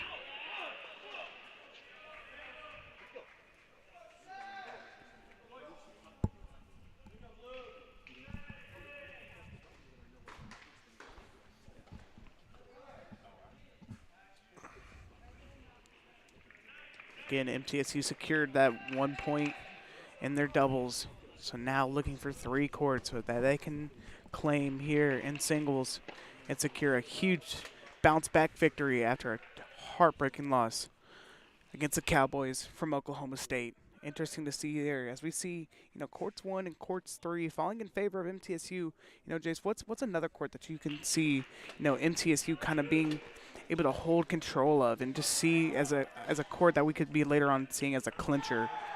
Matt, I would go with court 6 with Palamodal over there. He's really been the loudest person here. I would say the most emotional of the 6, and really he's doing great so far. And he is up 4-3 right now over on court 6. And, he's looked great.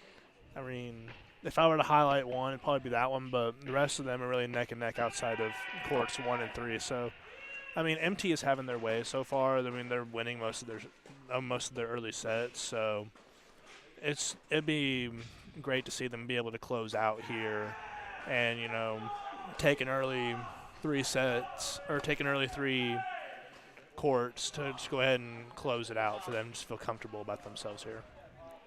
Absolutely, indeed. One of the courts we're highlighting here, Oscar Broschen-Polson once again up 5-3 here on court 3.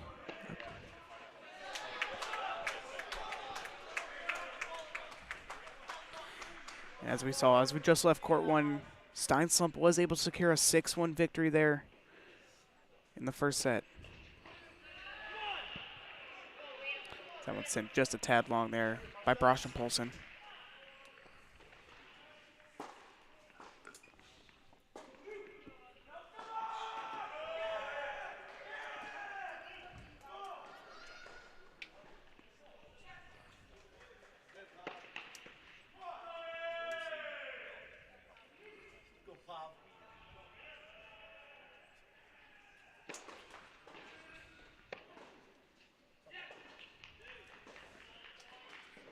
The angle up here as we wait for confirmation.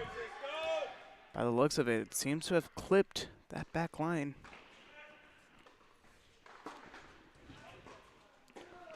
Once again, for those just joining us, the play site scoreboard is a little bit haywire right now as Oscar Broschen-Polson is up 5-3 here in the first set.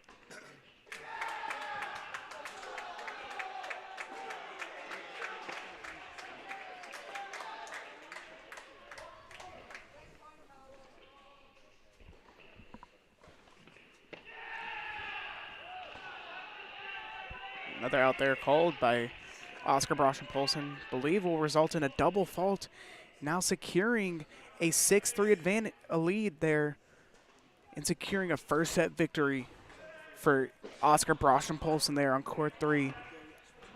Yeah, now, great answer there by Ozzy to go up 6-3, take the first set. So him and Stein have been, the way that they've been playing, they're on great pace for, I'm not going to say much, but knock on wood, but straight set finishes if they can keep playing it the way that they are. And, with Ozzy, his fan base over there, Ozzy, anytime he's doing great. So it's great to see so far with those two doing great. So it's great to see how his team around him is rallying, and they're 4-3 all around. And as we see the success there, another man showing a lot of success has been our sideline reporter, Dylan Simmons. Dylan, you've been running up all the way up and down the court here just as much as these players have. What you got out there for us? Well, if I had a Fitbit, I'd say it had logged a lot of steps today because you're right. It's been action all around the court. And you just mentioned Oscar Broschen-Polson's success, but Francisco Rocha taking on Adam Neff right now. Right now, guys, the Mustangs, they're starting to run into some Corvettes here with the Blue Raiders, and they've got a chance with Francisco Rocha up 5-3, chance to get the job done and seal the deal. Guys, back to you. My, oh my, the man with the puns, Dylan Simmons once again. But like he was saying, Francisco Rocha on the left side of your screen there, playing up against Adam Neff, the headband of doom, looking to secure another first set victory in favor of the Blue Raiders as he's up 5-3 on his court.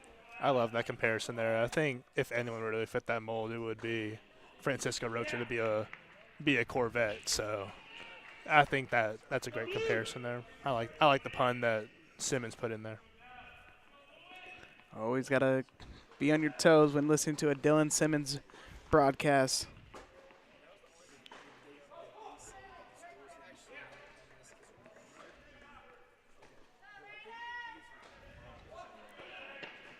Francisco Rocha on the left side of your screen there, playing up against Adam Neff. Francisco one match away from securing another first set victory, once again in favor of the Blue Raiders. And on the right side of your screen, play site. It's got one of the players correct. Julian Steinhausen there for SMU is indeed up 5-3, but he is not playing Baron Soler of MTSU. He is playing another freshman on the team, Marcel Kamrowski.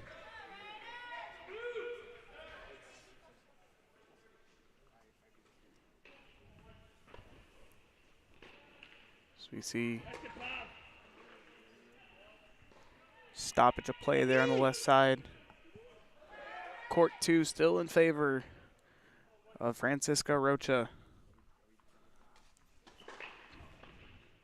A court that we make sure to keep a big eye on here, as both courts here on our screens can fall in a first set ending here.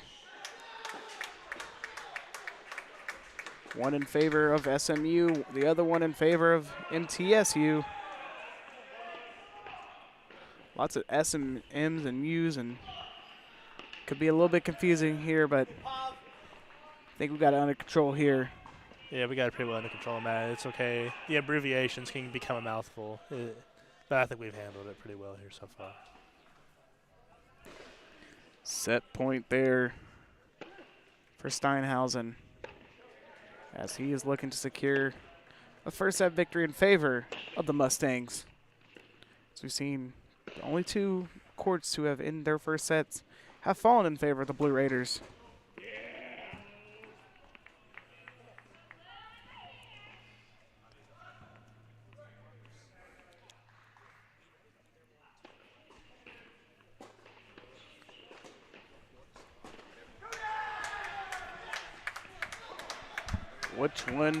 Who will come out on top here early on? First sets. That one sent wide there by Marcel Kamrowski.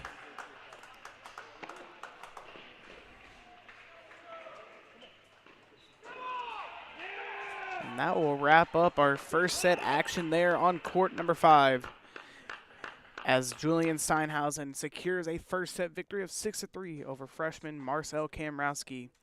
And again, MTSU trying to figure out which courts are they going to be able to have the keys in the ignition there. Let's get a little close-up action here. The headband of doom down on court 2, Francisco Rocha. You know, I feel like it might be the creator of the nickname the headband of doom is our sideline reporter today, Dylan Simmons. Dylan, what you got for us? Well, I appreciate that, Matt. And I know I've been giving you guys a lot of reports, but this one I think you'll find pretty interesting. Antonio Muniz-Hidalgo, who we're seeing Middle Tennessee play with Andre Horak over on court 4, has an interesting connection to the last opponent the Blue Raiders faced. When he was at USF, he was a former doubles partner with Chase Ferguson, who you might remember from the last game. So connections being made here, but right now, Andre Horak maybe getting some measure of revenge for that game. He's up 5-3 with a chance to clinch it. Guys, back to you. Very interesting connections there. And as Dylan did mention, that Oklahoma State's Chase Ferguson and today's opponent from the SMU Mustangs, Antonio Muniz-Hidalgo, kind of have a connection there. So maybe a little, like you said, a little revenge game there. And Andre is trying to, get back at a little connection there, as Oklahoma State did do what's close to unimaginable marks, as they did take down the MTSU Blue Raiders at the Adams Tennis Complex. Yeah, a couple former teammates there now, kind of like a couple transfer guys now. So it is kind of, if you want to put it that way, it is kind of like a revenge for how their ties are for where they used to be at USF to where now they're separated now at Oklahoma State with Chase Ferguson, and now with SMU now with him over there playing against Andre. So, I mean, Andre has looked great so far. So, I mean, all around, I mean, he's up 5-4, looking pretty good so far. Looking to close out here if he can get this point here on his serve. So, I mean, he's looking pretty good, keeping that perfect record alive. Absolutely, indeed. Andre Horak trying to keep that elusive 10-0 streak alive, pushing it to 11-0 with a win today. As we'll have to hope and see what will happen. Again, early on.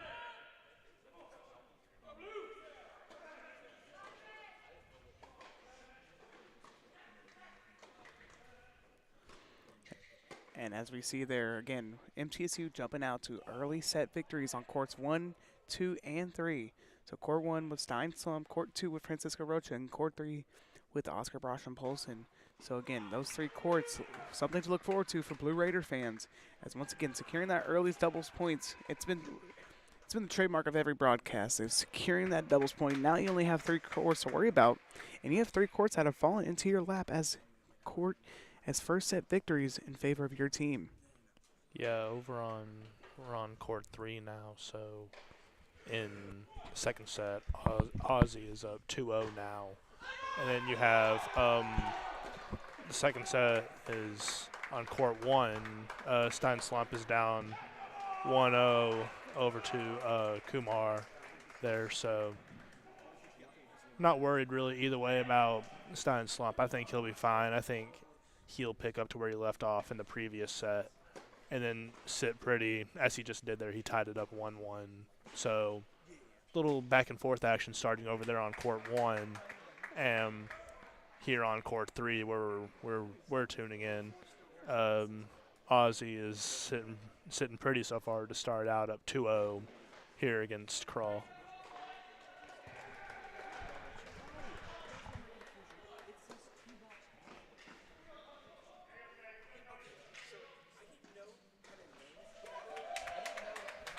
So we see here Oscar Brosham Polson just secured another match victory here in the second set, pushes it now to 3-0 in favor of Oscar Brosham Polson. So big showing today actually. Sorry, apologies. I'm getting my days mixed up. Forget, we're still early in the day here at the Adams Tennis Complex. Early victories here for the MTSU Blue Raiders, specifically Oscar Brosham Polson, out to a 3-0 lead. So he's looking to finish quickly here in favor of the Blue Raiders.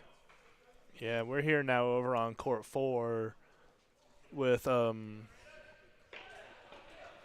Horak. Andre Horak, you're right. Sorry, I went brain dead there for a second. But Andre Horak still up 5-4. And still looking to keep that perfect record alive here. Still trying to close out his first set.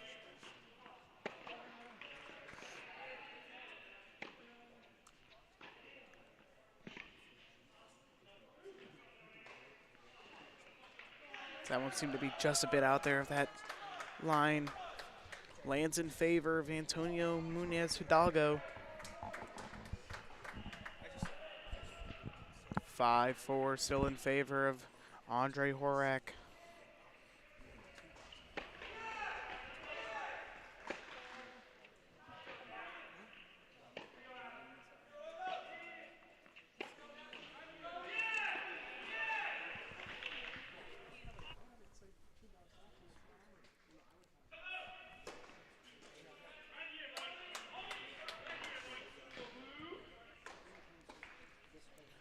Andre Horak here on the serve. 5-4. Hold here will secure another first set victory in favor of the Blue Raiders. So hold here will now eclipse 5 of 6 courts, falling in favor of the Blue Raiders.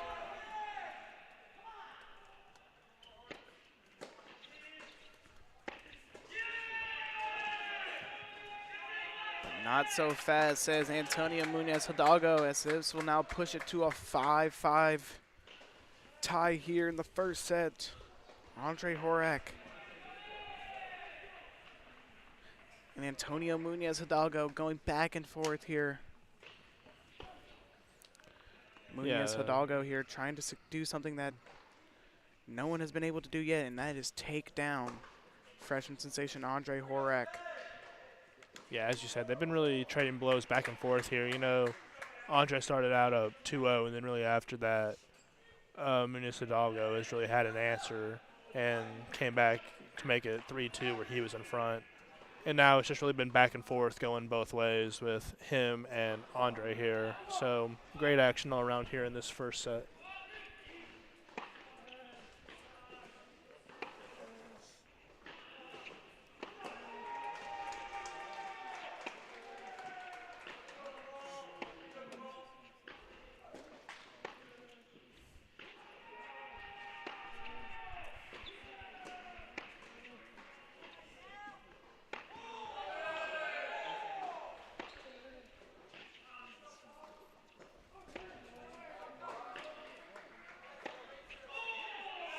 Long rally there, falls in favor of Munoz Hidalgo there.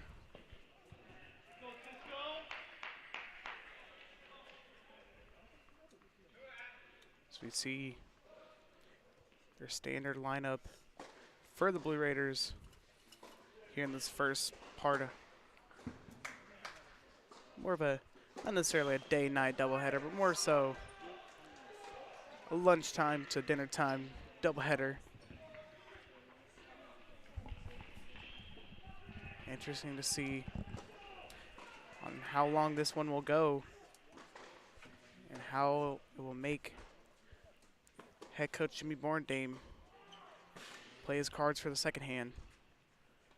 But we're still far away from that one as we're now trying to figure out which courts will fall in which direction.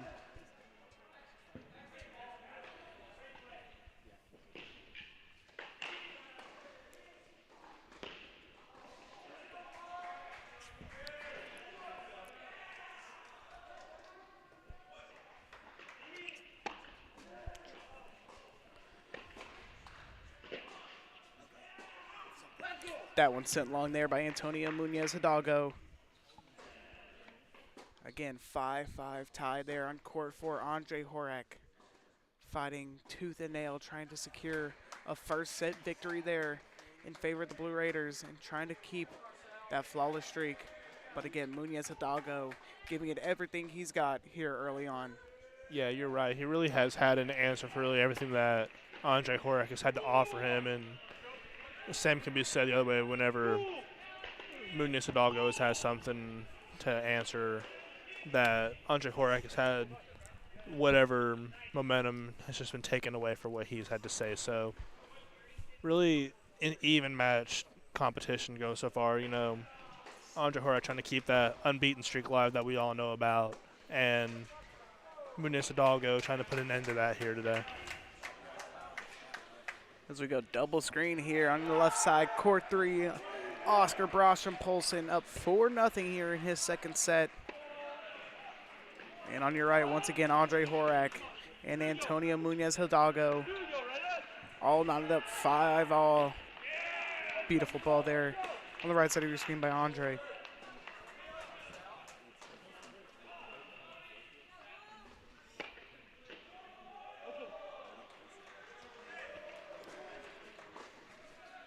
Again, a first 6-3 set victory for Oscar Brostrom Polson. They're on court 3 on your left, but it seems to be all OBP here as it will now go 5-0 in favor of Oscar Brostrom Polson. Yeah, we talked about in that first set how Stein Slump was just absolutely dominant. Here today, Oscar Brostrom Polson is on all phases, just playing a complete second set here today. Up 5-0 now, looking for just a clean sweep here in straight sets to close out here on court 3. Clean sweep indeed as Oscar Brostrom Polson trying to secure this victory here early on in the matches, as once again you got to think in the back of some of these players' minds, it's got to be I have to complete my matches here in an early dominant fashion, because once again, we will definitely see some of these players playing in their next matchup.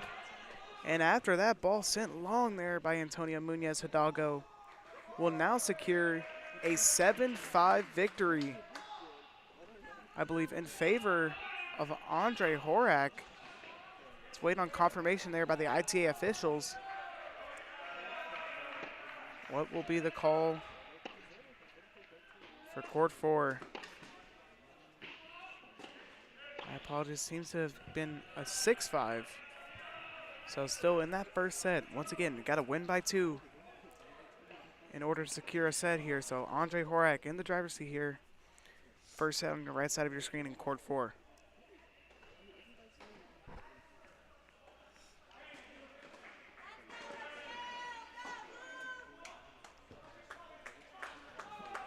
Yeah, over there on court 4 on our right. We'll see if Andre Horak can have whatever answer to what I'm sure we're going to see with what Antonio Munoz Hidalgo, sorry, I butchered that, but we'll see if Andre Horak can have an answer for that, as I'm sure what we're going to see here as he comes out, as they've been trading blows back and forth here on court 4. Trading blows back and forth indeed.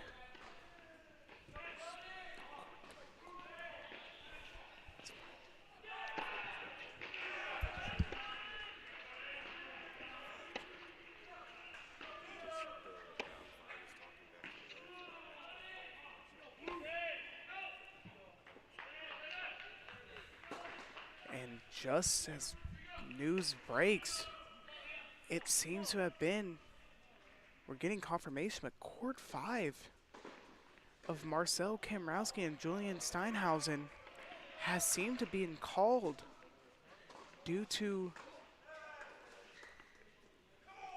Julian Steinhausen disagreement there with the refs, the ITA officials that have called it. As we wait for confirmation there, that is huge for MTSU, and a crushing blow if that is the case for SMU.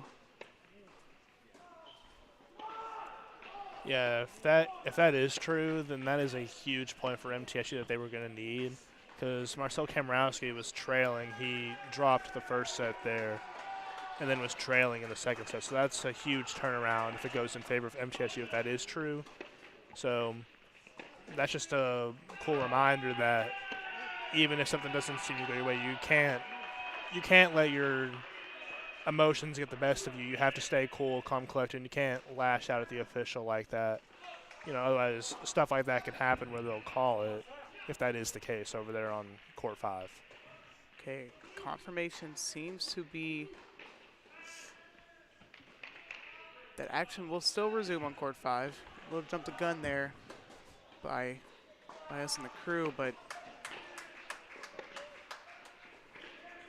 what could play a factor if a warning has been given out. Interesting to see there. We'll wait on the official word and we'll make sure to update you, but seems like tempers can be flaring over there on court 5, so interesting to see how that plays out.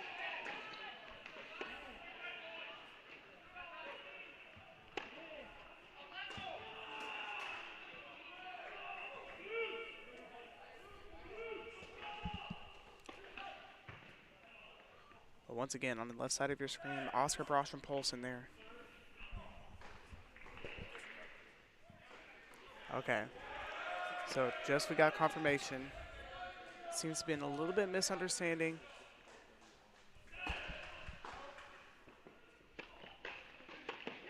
Seems to be a little bit of misunderstanding there. Court 5 will resume as normal action. But again,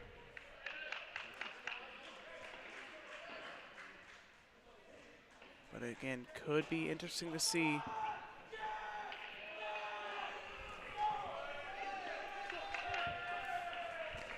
But yeah, as you were saying, if tempers do keep flaring over there on court 5, we could see where if a warning was given out there, we could see cancellation of play, but seems to have been fine with a little bit of a misunderstanding there. So play will resume over there on court 5 as normal.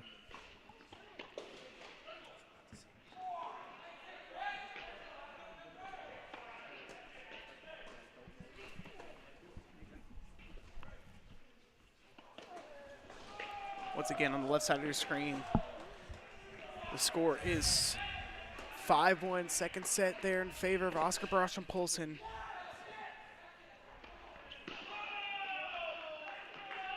Fist bump there by Oscar Brosham Polson. Yeah, Ozzy looking to close out here on this serve here that he has here to close out this match, give MTSU a 2-0 huge advantage here early on in singles. Still on the right side of your screen, Andre Horak, freshman sensation, up 6-5 and a tiebreaker here on court 4, still in the first set. We see two different sides, the yin and the yang. You have one on one side, Oscar Brosham Polson, up to an early 5-1 second set lead, looking to secure victory. We still got one of the courts still in their first set, so lots of tennis still ahead here.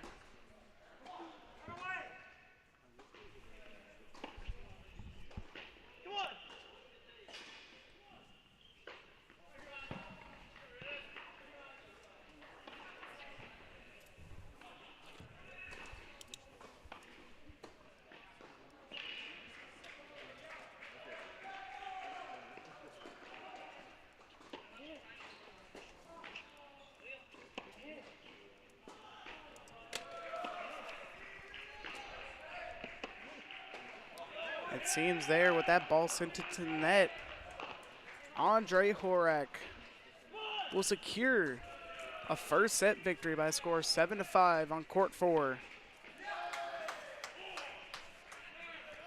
I mean, he had to do everything to get that point, so only builds up the hype more for that second set, as we're going to see more action on our right screen here as we take a small break over there. Well-deserved break for Andre Horak as a long first set comes to a conclusion there as they prepare for the second set with long first set, indeed. Andre Horak closing out there, going up on the first set. Sorry, go ahead. All good there. It's just in the middle of Andre Horak finishing his first set. We have a game finisher there on court 3, Oscar Brosham Polson, ranked number 91 in the ITA singles ranking, takes down Liam Krall of SMU by a score of 6-3 and 6-1, as that will push the Blue Raiders lead now to 2-0 here at the Adams Tennis Complex. Yeah, all around a great performance by Oscar Brosham Polson. You know, 6-3 and 6-1, just outstanding all around today. He was really in control, never a doubt really with his play. Liam Krall really never had his foot in the door, really leading the way. You know, Ozzy was really just commanding that entire second set. He started off up 5-0, really never let off from there. So we'll see if his teammates can rally around him here and close out strong here to finish out this match. Absolutely, indeed. Will the Blue Raiders be able to close it out here in the noon edition of the doubleheader at the ATC? As we see stoppage of play on both sides. Oscar Brosham Polson there on the left side, cheering on his fellow Blue Raider. Alongside him in Stein Slump on court 1.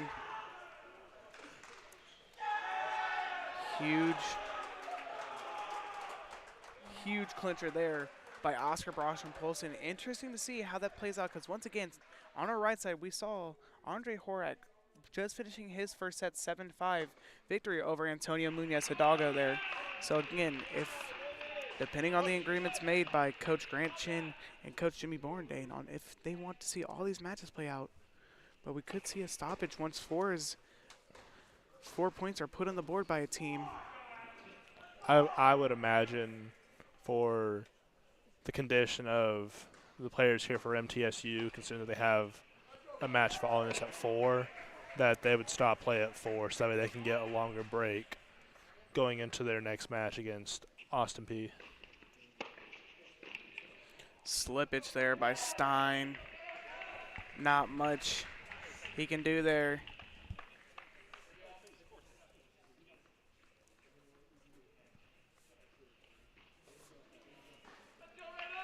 It's hard to, can't get too far down on yourself there. It's just conditions you can't control.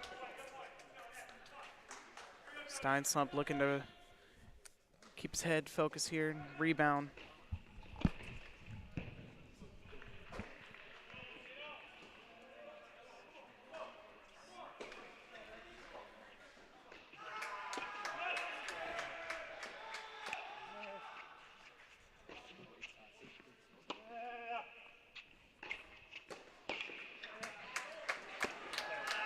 Little fake out there by Pranav Kumar there. Stein slump. Gets him slipping and sliding. Yeah, Pranav Kumar there really had him on his heels there. Really was great offensively there at the front of the net and had Stein slump on his heels and running around all over the court there.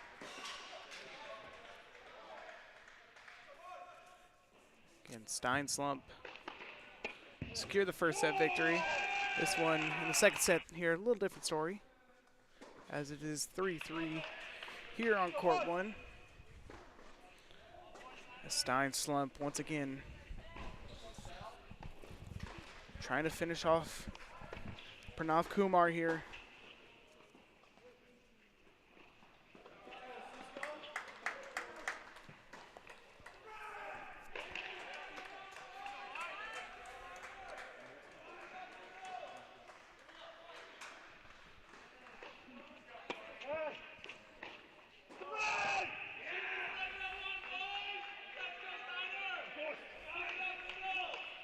Huge emotions being shown there as that one will fall in favor of Stein slump. Huge break there for the man they call Steiner. Yeah, that one barely missed the line there. Falls in favor of Stein there.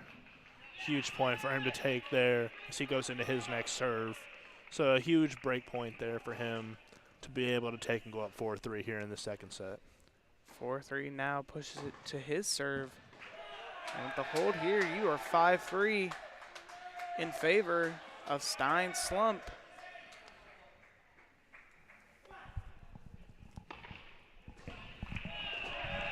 Stein looking to jump right back into the game already. He's ready.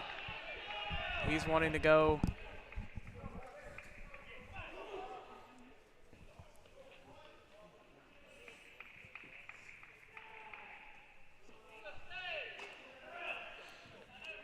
Stein slump here, a man known for his powerful serves, but also a man who can play with precision and just seems to be able to put the ball anywhere he wants it on the court. So a perfect combo.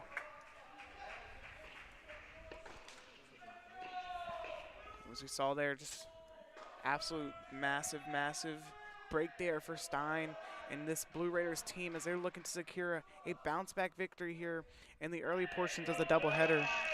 So now we are jumping down to court 5 as we see Julian Steinhausen up 5-1 against Marcel Kamrowski.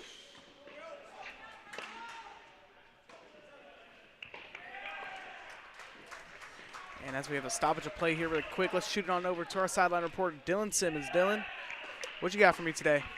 Well, guys, over on court 5 right now, Marcel Kamrowski struggling a little bit with Julian Steinhausen. Steinhausen, a player who was once a top 10 in the Southern California USTA rankings and has done an exceptional job as a blue chip recruit coming into SMU, making a statement over there on court 5, but we'll see if Marcel can come back. Guys, back to you.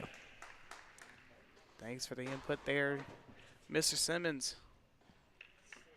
Yeah, Steinhausen, as he said, a highly rated recruit coming out of high school here at SMU. So some of that talent, that blue chip talent that he was mentioning there, kind of showing up here against the freshman Kamrowski. As he took the first at 6-3 and now is up a commanding 6-1 here in his second set, looking to close out here on court 5. Is in the commanding 5-1 lead here, but Marcel Kamrowski not going down without a fight. Marcel Kamrowski, another one of the freshmen on Coach Jimmy Bourdain's team.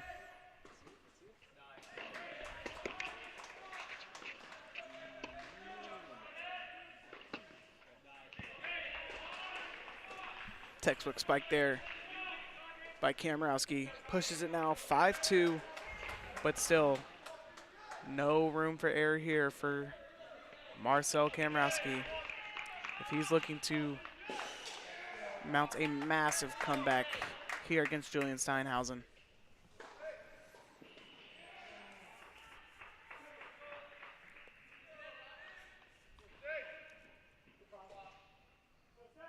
See Coach Kelly there at the top of his screen, giving the freshman the pep talk that he will need if he was looking to mount a comeback here.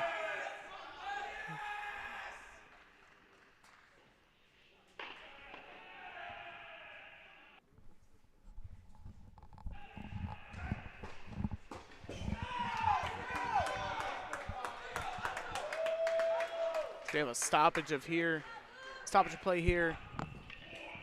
Do a little cleanup around the courtyard today. As we've been seeing court 3 has seen a victory in favor of the Blue Raiders, adding on to their point that they gained from the doubles match. As we just left court 1 at Stein slumped there at the top of your screen on court 1. He was able to secure a first set victory. He is now up 4-3 on his serve. Court 2, a little bit different story. Francisco Rocha able to get a 6-4 first set victory, but is now down 5-1 on court 2. Looking for a huge bounce back there from a fan favorite here at the Cathedral and Francisco Rocha. And then, as we said, court 3 falling in favor of OBP. Court 4 then saw Andre Horek win a 7-5 tiebreaker in the court 4 matchup against Antonio Munoz Hidalgo, followed by a court 5 matchup of Marcel Kamrowski here on our screen. As we'll jump back here up into the booth. Marcel Kamrowski again looking to mount a comeback there, trying to prolong his matches, seeing if what he can work with there. It's going to be huge for him. Again, like Dylan said, going up against a very talented player in Julian Steinhaus, a blue chip prospect, top 10 in Southern California. So lots of work ahead for the freshman there, Marcel Kamrowski. As we'll jump on board, double screened here on your left side. Court 1 shows Stein Slump up 5-3 in his second set. A break here will secure a third point for the Blue Raiders. On the right side of your screen, we'll have court 2 matchup of Adam Neff versus Francisco Rocha.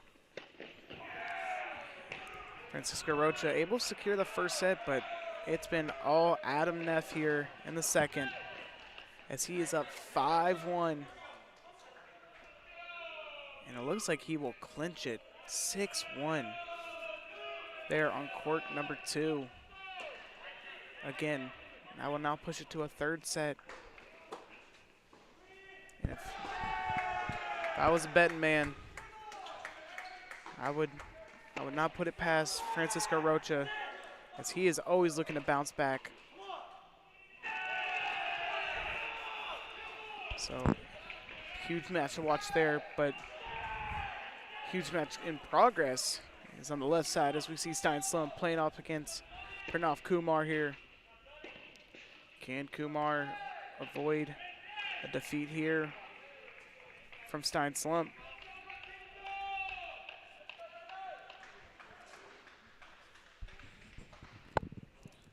Seems as Kumar will prolong it one more set, but again, has to get a break here, as it will now push it 5-4 with Stein Slump on serve now. Yeah, and Stein has really done great with his serve so far today in his singles. He's looked great in his serves, taken just about pretty much every point that he's had on serve. So I'm confident in his ability to just close this out and give MTSU will be now a 3-1 lead over SMU here today. Hopefully the announcer's jinx does not come back to haunt us here. I'm gonna knock on wood on that. No announcer's jinx. I'm not gonna claim that. I'm not gonna claim. Court 5 update here. Marcel Kamrowski has fallen 6-2 in his second set, as that will now push it to 2-1 in favor of the Blue Raiders still.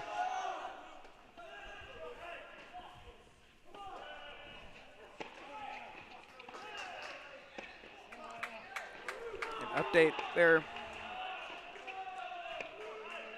We see Stein slump and Pranav Kumar. Is that one just out there? A little bit wide there for slump.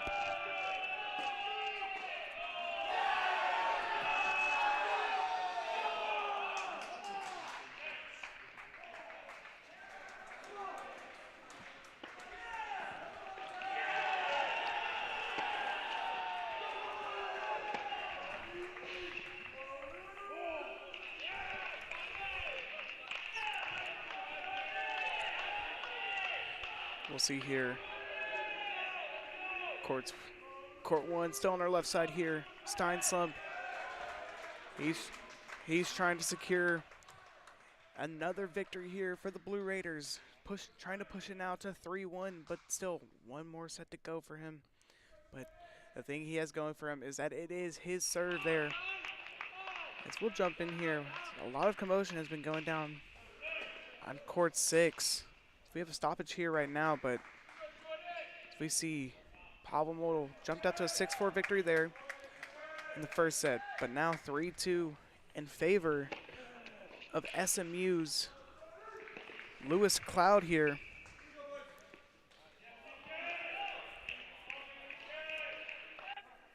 Yeah, Pavel Model and Lewis Cloud have really been, I'd say, the loudest duo here today in the ATC. They've been, anytime that they get a point, they're screaming like either way. So, I mean, they're very emotional about their play and very passionate about how they go along with what that they do here anytime that they're productive.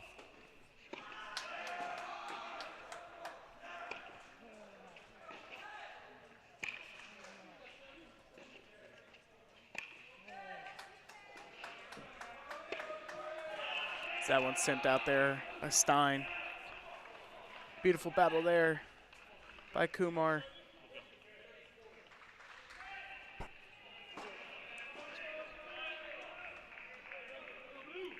Pavel Model, the other half of that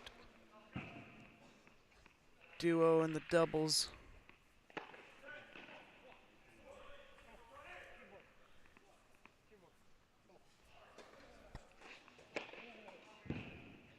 That one just a bit out there on the first serve by Stein.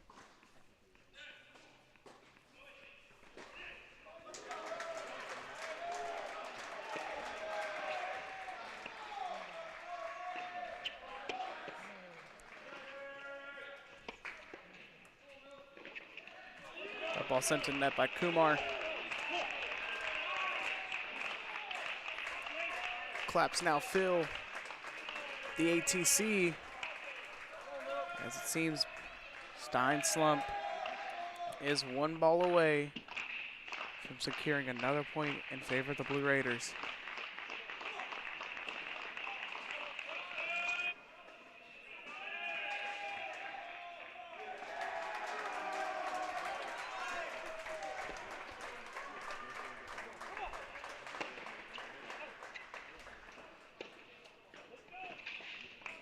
And that will do it. Court 1 falls in favor of Stein slump. Pushes MTSU's lead now to 3-1. And just one more court needing to land in favor of the Blue Raiders.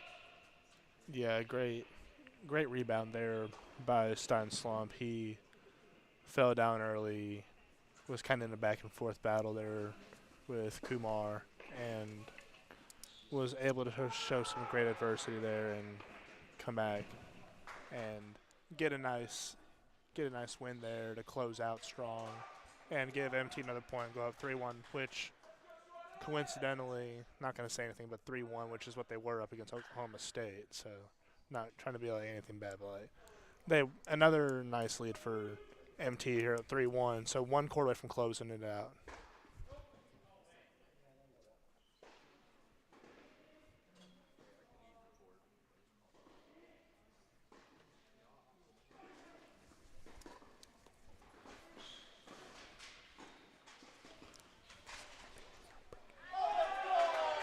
As we see, all odd courts have fallen. Pav, big play there. So now all eyes will go to one side of the cathedral.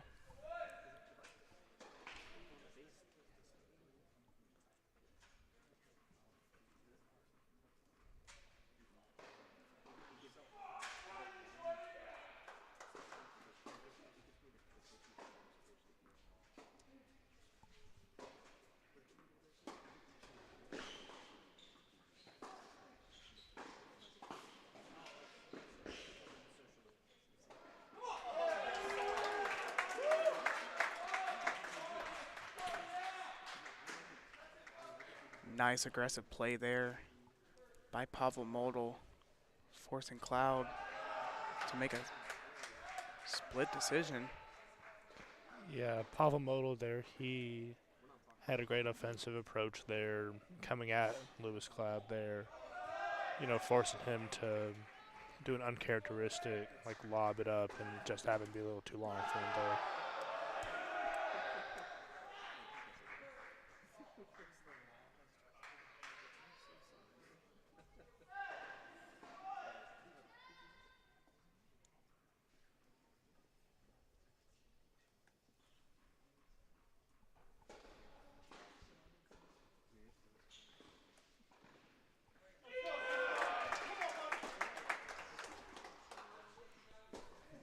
As we said, all odd courts have now finished, meaning all eyes will now be focused on one side of the cathedral.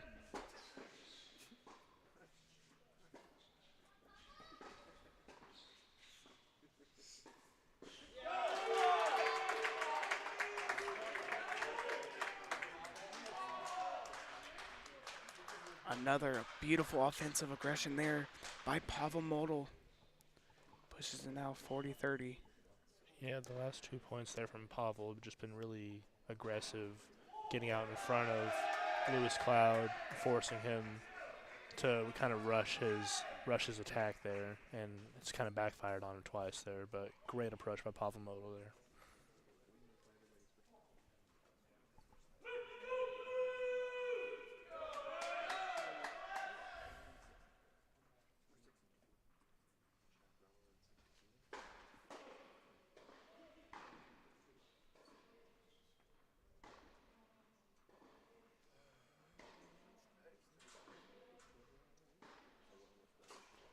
That one sent there wide by Cloud.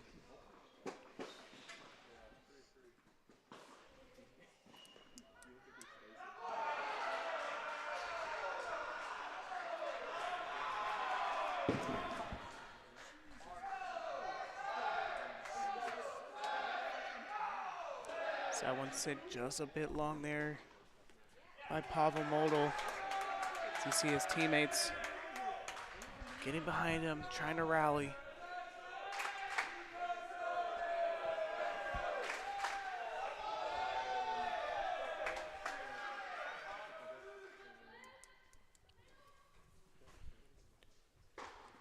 Can Pavel Model get a break here to push it to 4-3?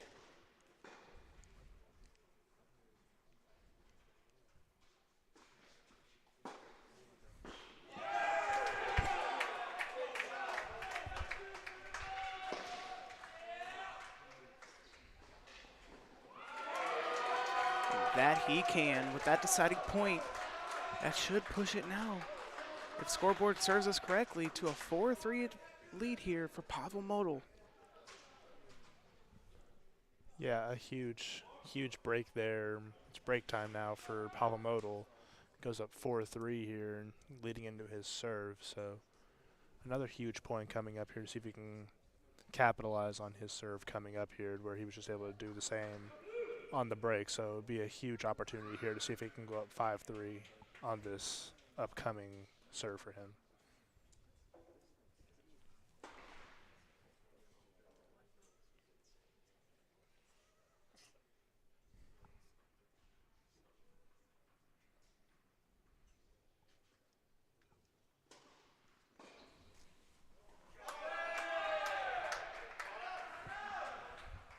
As we have a stoppage there on court number 6 with Pavel Moldal once again up 4-3 in his second set match, trying to secure 2 more matches to secure a victory here for MTSU. But as alongside Pavel Moldal, we'll have on court 2 Francisco Rocha, who we saw secured a first set victory 6-4. Then Adam Neff was able to jump out to a 6-1 victory there. Yeah, Cisco up 1-0 now to start his second set, so he's off to a great start. Just needs to capitalize on any mistakes that are made by Adam Neff here and play the same ball he played in that first opening set. So Adam Neff will secure a victory there, pushing it now 1-1 here in the third set.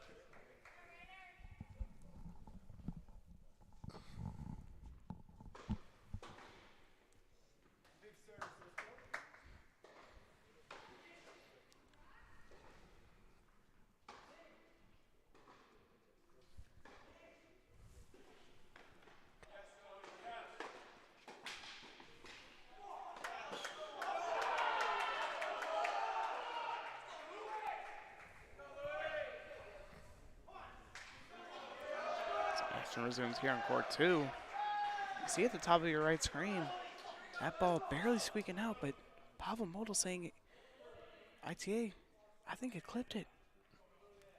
Yeah, it was a little close call there for Pavel Moldal there. Just looked like it barely missed the line there. So a tough break to follow his way, but he's got to bounce back and here on your next serve here.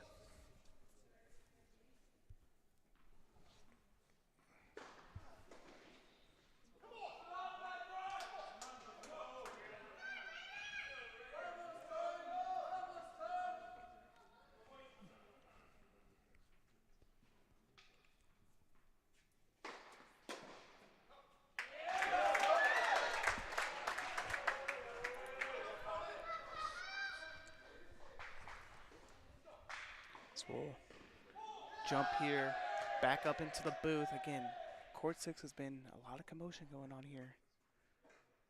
As we see, court 6 has been the circulation as the whole SMU team rallying around behind their boys as they are looking to perform a 3-1 comeback circa 2016 Cleveland Cavaliers.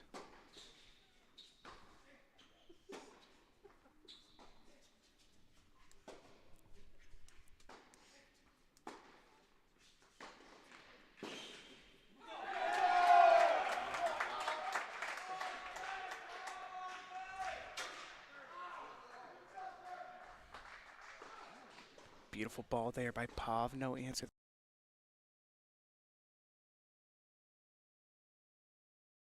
The ATC, all eyes on court 6 really, as Pavel Moldal is looking to take what would be a huge 5-3 lead here to start, or to get closer to the end of this second set here.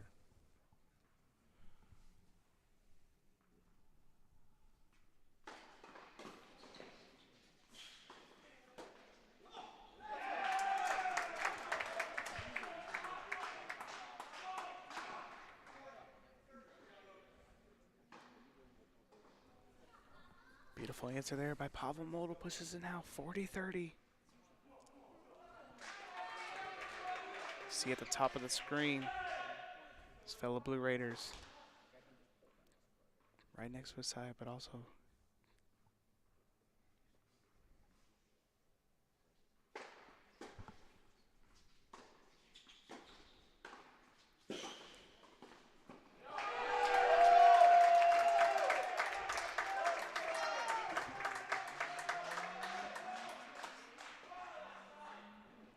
So big for Pavel Model now. It's 5-3. A huge backhand there by Pavel Model there to go up 5-3 now. Gives a nice little cushion there, and even one game closer to being able to close out this match here for MTSU. 5-3 here on court 6.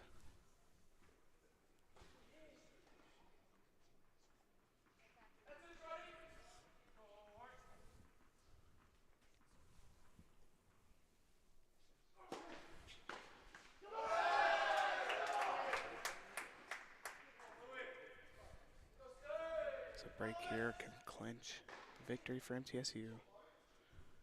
Good start there though for Luis Cloud of SMU.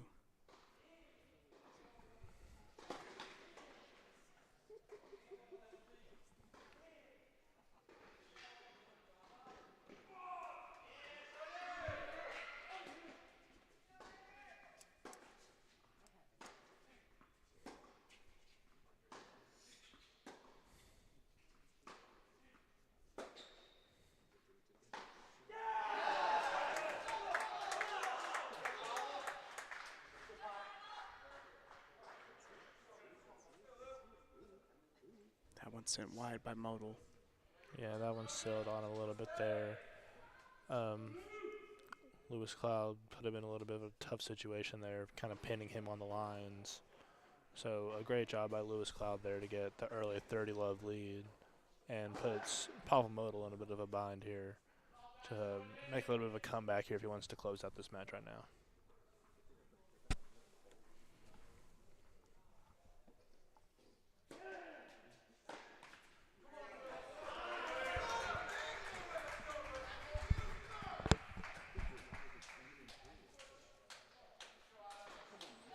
One sent to the net by Modal pushes it now 40-love in favor of Cloud. But again, if you're Pav, you gotta stay calm and collective here, because it will come back to your serve, and a clincher on your serve will secure the victory for the Blue Raiders.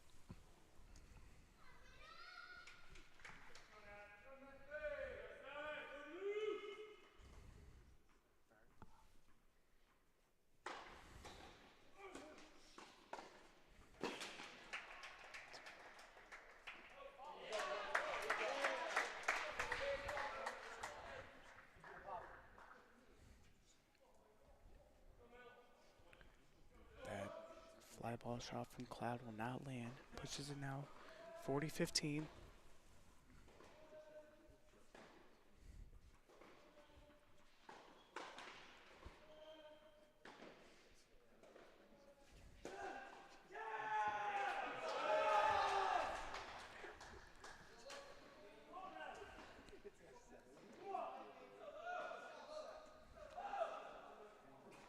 That one seems to have clipped. Stayed in there. Will now push it 5-4, but Pavel Modal now on to serve. Looking to secure it here. Yeah, great serve there by Lewis Cloud. Cutting the lead down now to 5-4. But now Pavel Modal on offense here with the serve. So this is where he's been clutch, where he can, this is his opportunity here to close out this match here and hopefully give MTSU a nice win here.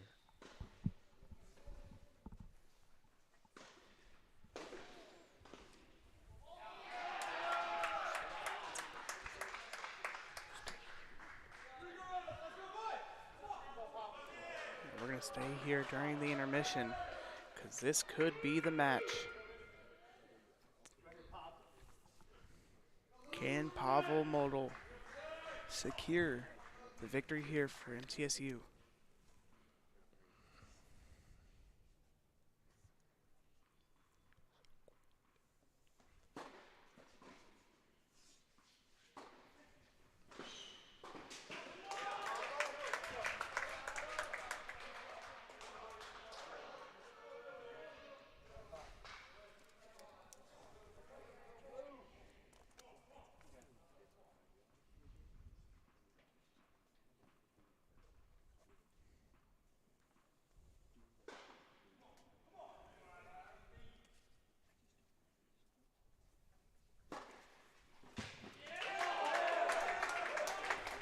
See, good start here by Pavel Model, up 15 love.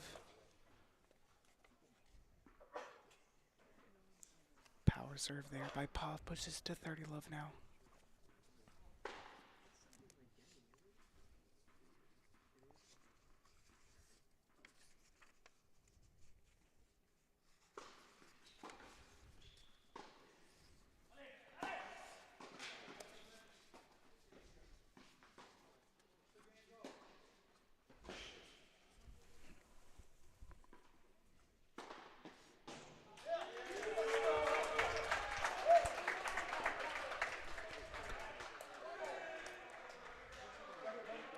Slam there by Pav. Cloud can't reach it.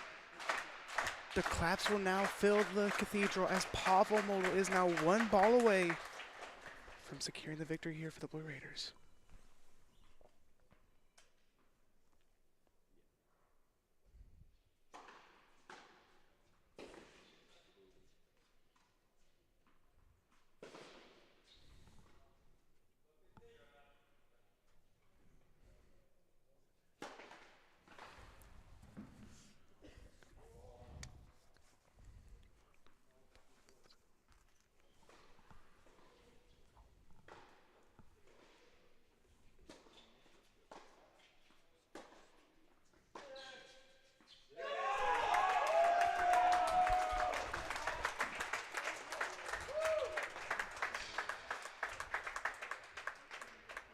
And that will do it. Pavel Model securing the victory there for the MTSU Blue Raiders.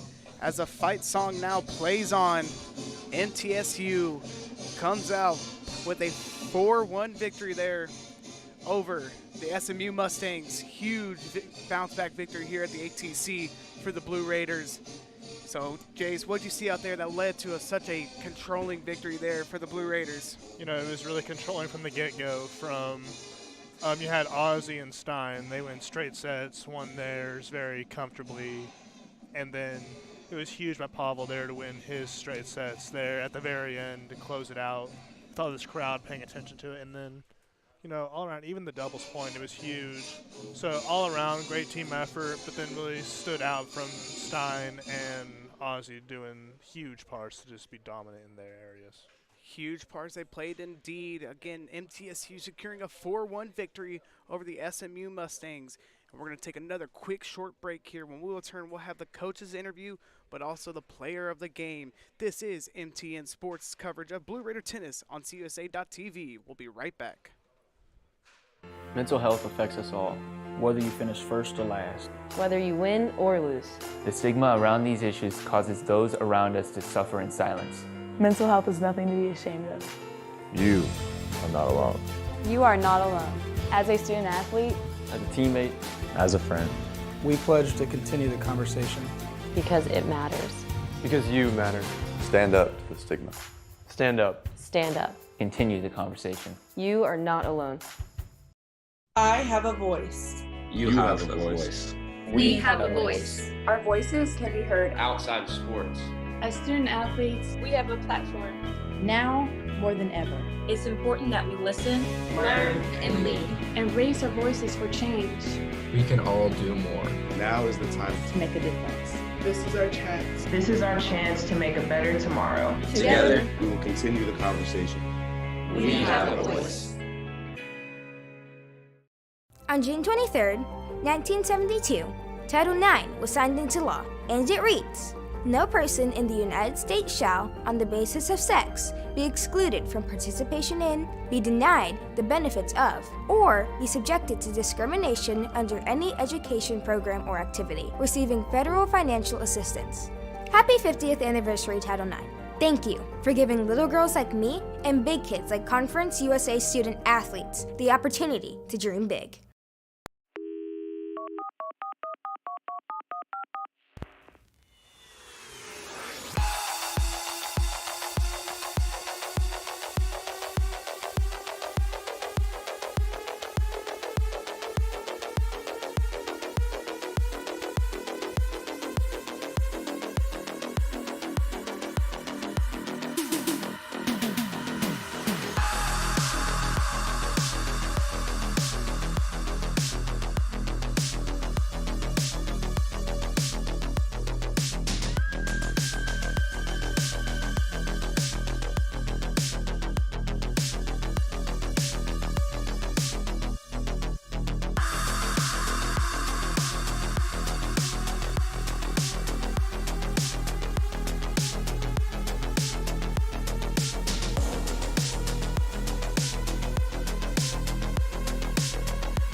Matthew Hayden, alongside my analyst of the day, Jace Vincent. Jace, we just saw the Middle Tennessee State Blue Raiders securing a big win, 4-1 over the SMU Mustangs, and a man that led the charge was the man on court 3, Oscar Broschen-Polson, the man of many names, OBP, Oz, you name it. Oz, how you doing today? I'm doing great. Obviously, a 4 win against SMU is huge. We played away last year, 1-4-3, so like taking them back here to ATC and kicking them 4-1 is really awesome. Great team effort. Absolutely. I want to start off by saying, you were the first court to finish there in your singles match. Was kind of your play style judging, trying to conserve energy, because you guys do have a doubleheader right after this. Were you trying to, finish up quickly, hopefully get some more rest there for you, or were you just pure dominance and you didn't care? Obviously we know we have a doubleheader, but when we play that first match, it's all about that first match. We don't really think about, okay, we got to play later as well. Let's hold back a little bit. We just go full out. And then for me, it was a quick 2-setter today. It could have been a long 3-setter. We don't know. But for me, I'm happy to get out really quick. So, Oscar, what did you have before this past match? What did you just have before it? I need to know, because you played out of your mind today. It was insane today. Yeah, I don't know. I've been trying some new breakfast stuff. I mean, some cereal. I guess apparently it has something special because that was unreal. It felt great out there today. So yeah, I'm really happy about that. Yeah, and what are you gonna take from today, going into your next match, as you have about an hour and a half to rest before your next one? So what are you gonna take from what you just had, going into what you have against Austin Peay, who's a little bit of a different team? Yeah, I think it's important for us to know that the day is not over. It was a good win, but we really have to be on our game, because I mean, Austin Peay, they can play, and we got to compete just as much as we did this morning. So it's important that everyone is ready. Alrighty, Oz, to finish up really quick here. I know you want to get down there, try to get a pre-game lunch before your doubleheader. So what has been your mindset going into the season? After coming off a heartbreaking loss here, last night, how were you guys able to rebound as a team, just collectively in your mindset? Yeah, so last night was an awful loss. Obviously, losing at ATC on a Friday night is never fun, and then losing 4-3 against Oklahoma State is really rough. They're a good team, but we see ourselves as a team that should win those kind of matches. But we had a talk yesterday, and we all agreed on it's not the end of the world. It's just one match. It's important that we just get out there, keep competing, keep being us, because what we do, it's going to be enough. So we just got to keep doing it. Alrighty, Oz. Thank you so much. We'll let you get down with the team and rest you. up for the next match, Appreciate man. it. Thank you. I was a player of the game, Oscar Broschen-Polson, showing off his absolute elite skills there on court 3, finishing up with some quick sets there, and it was just pure dominance from him. As soon as the get-go kickoff started, it seemed like he was in cruise control the whole time. Yeah, he was really in cruise control the whole way from doubles, where he was dominant with his partner today, and then in singles he won his first one 6-3 and then 6-1 to finish out strong. So he was really dominant the whole way today in singles, and he was by far really a deserving player of the game. Absolutely. He was a driver of his own car, but the man that drives the bus for the whole team is head coach Jimmy Borendame. Jimmy, how are you doing today, sir? I'm doing better now. Thanks, guys. All right, Coach Jimmy, I'm going to start off here. What was your message to your team after that Oklahoma State game?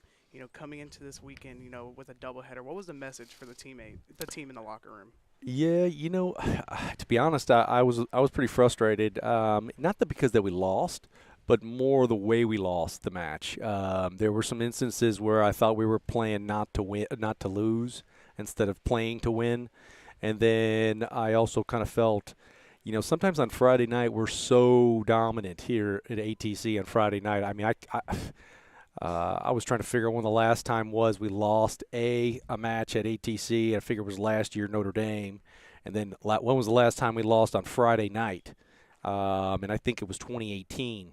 So, and then, of course, my mind starts to kind of spiral out of control. And then I was trying to think, well, when was the last time we lost 2 matches in a row at ATC? And I don't think we've ever lost 2 matches in a row at ATC in the history of the building. But I could be wrong if we go back into the 2015 or 2016 archives. But, so the other second part was, like, I didn't feel the energy from the other guys. As matches rolled off the court, I live and die on every point when I'm watching. I mean, I'm keeping score on all 3 courts, whether the scoreboards work, don't work, broken, referees sleep, whatever. I know what the score is. And so, just some more intensity. Like we can't have this like entitled feeling and complacency when we're Friday night. Like we don't just get given the wins. We have to earn the wins. And so that was a big message. And I set the tone yesterday with the practice. So they came out good today. So, Coach Jimmy, you have a great performance today against a gritty SMU team who was 6-3 going in. Now you have to kind of like put it in the back row going forward. Now you have another tough team in Austin P. How do you kind of like flip the script really quick in just a time of like an hour and a half just to go to Austin P? Yeah, Coach Kelly and I and Kelly, the trainer, will sit together. Coach Sean is at home right now. Poor guy had retina surgery, and he's probably watching the broadcast. So I know Coach John is just like myself, pours his soul into these guys. But we will kind of chat and kind of see who needs to step up and get another match in here this afternoon, and for development's sake, who health-wise, kind of check that out. But also try to use at least 30 minutes to enjoy the win over SMU. Last year I think they finished the year 25 or somewhere in the country, and there are always an at-large bid tennis team if they're not the AAC champs out of the AAC. So it's always good to beat a team. I mean, I think they brought like an army of players. I think there were 17. At one point I counted, I don't know how many on the sideline there, but I thought they were trying to take over my building, but we shut them down. Yep, your boys did indeed held strong, and the choir here at the Cathedral helped out. So we'll wrap it up here really quick, Coach Jimmy. So we were talking to Coach Chin post-game from SMU, and he was talking about, the loser probably has to buy the winner some cotton candy. So maybe you got to head on down, get the world's largest cotton candy. And another question is, as most people should, they follow you on Twitter. We saw that you were put on your baker's apron and made some king cake for the fans here at the Cathedral. So it's a good thing you didn't talk to Jenny, because that was me pulling her leg. Jenny makes those king cakes. They are amazing. And so I was lying. I didn't make those king cakes, but I hope y'all got some. They are amazing. They're so good. People start asking her to make them, and she sells them. And the house smells like king cake all the time. So that's why I'll put on like 20 more pounds here. Alrighty, Coach Jimmy, we'll let you go celebrate your win really quick. Get your boys, gathered together for another hard-fought game versus Austin P later on in the day. Yeah, I appreciate it. Hopefully the scoreboard and everything will be up and running for y'all. So I know it makes y'all's job a lot harder, but I appreciate everything you guys do. Thank you so much. Thank you so much, Coach Jimmy, a man of the people here at the Cathedral, always looking to, make sure the fans are taken into account, and just absolutely, huge victory there. And just a quick recap of, here we had a huge victory, 4-1 over SMU. The boys trying to get rest up, but also celebrate this win here, as they got a rebound right back here at 4 against, the Austin P, Governors, just another in-state rival. So, again, we want to thank you, MT Athletics, for allowing us to, stream these matches. But we also want to thank the Adams Tennis Complex here for allowing us to, come in here and, call these wonderful matches as well. And if you miss any of this match or of our previous matches, you can go check out the MTSU men's tennis page on cusa.tv as well. Or you can go catch it on Middle Tennessee News or MTN Sports' YouTube channel. I'm Matthew Hayden alongside Jace Vincent. We thank you all for watching, and have a great day.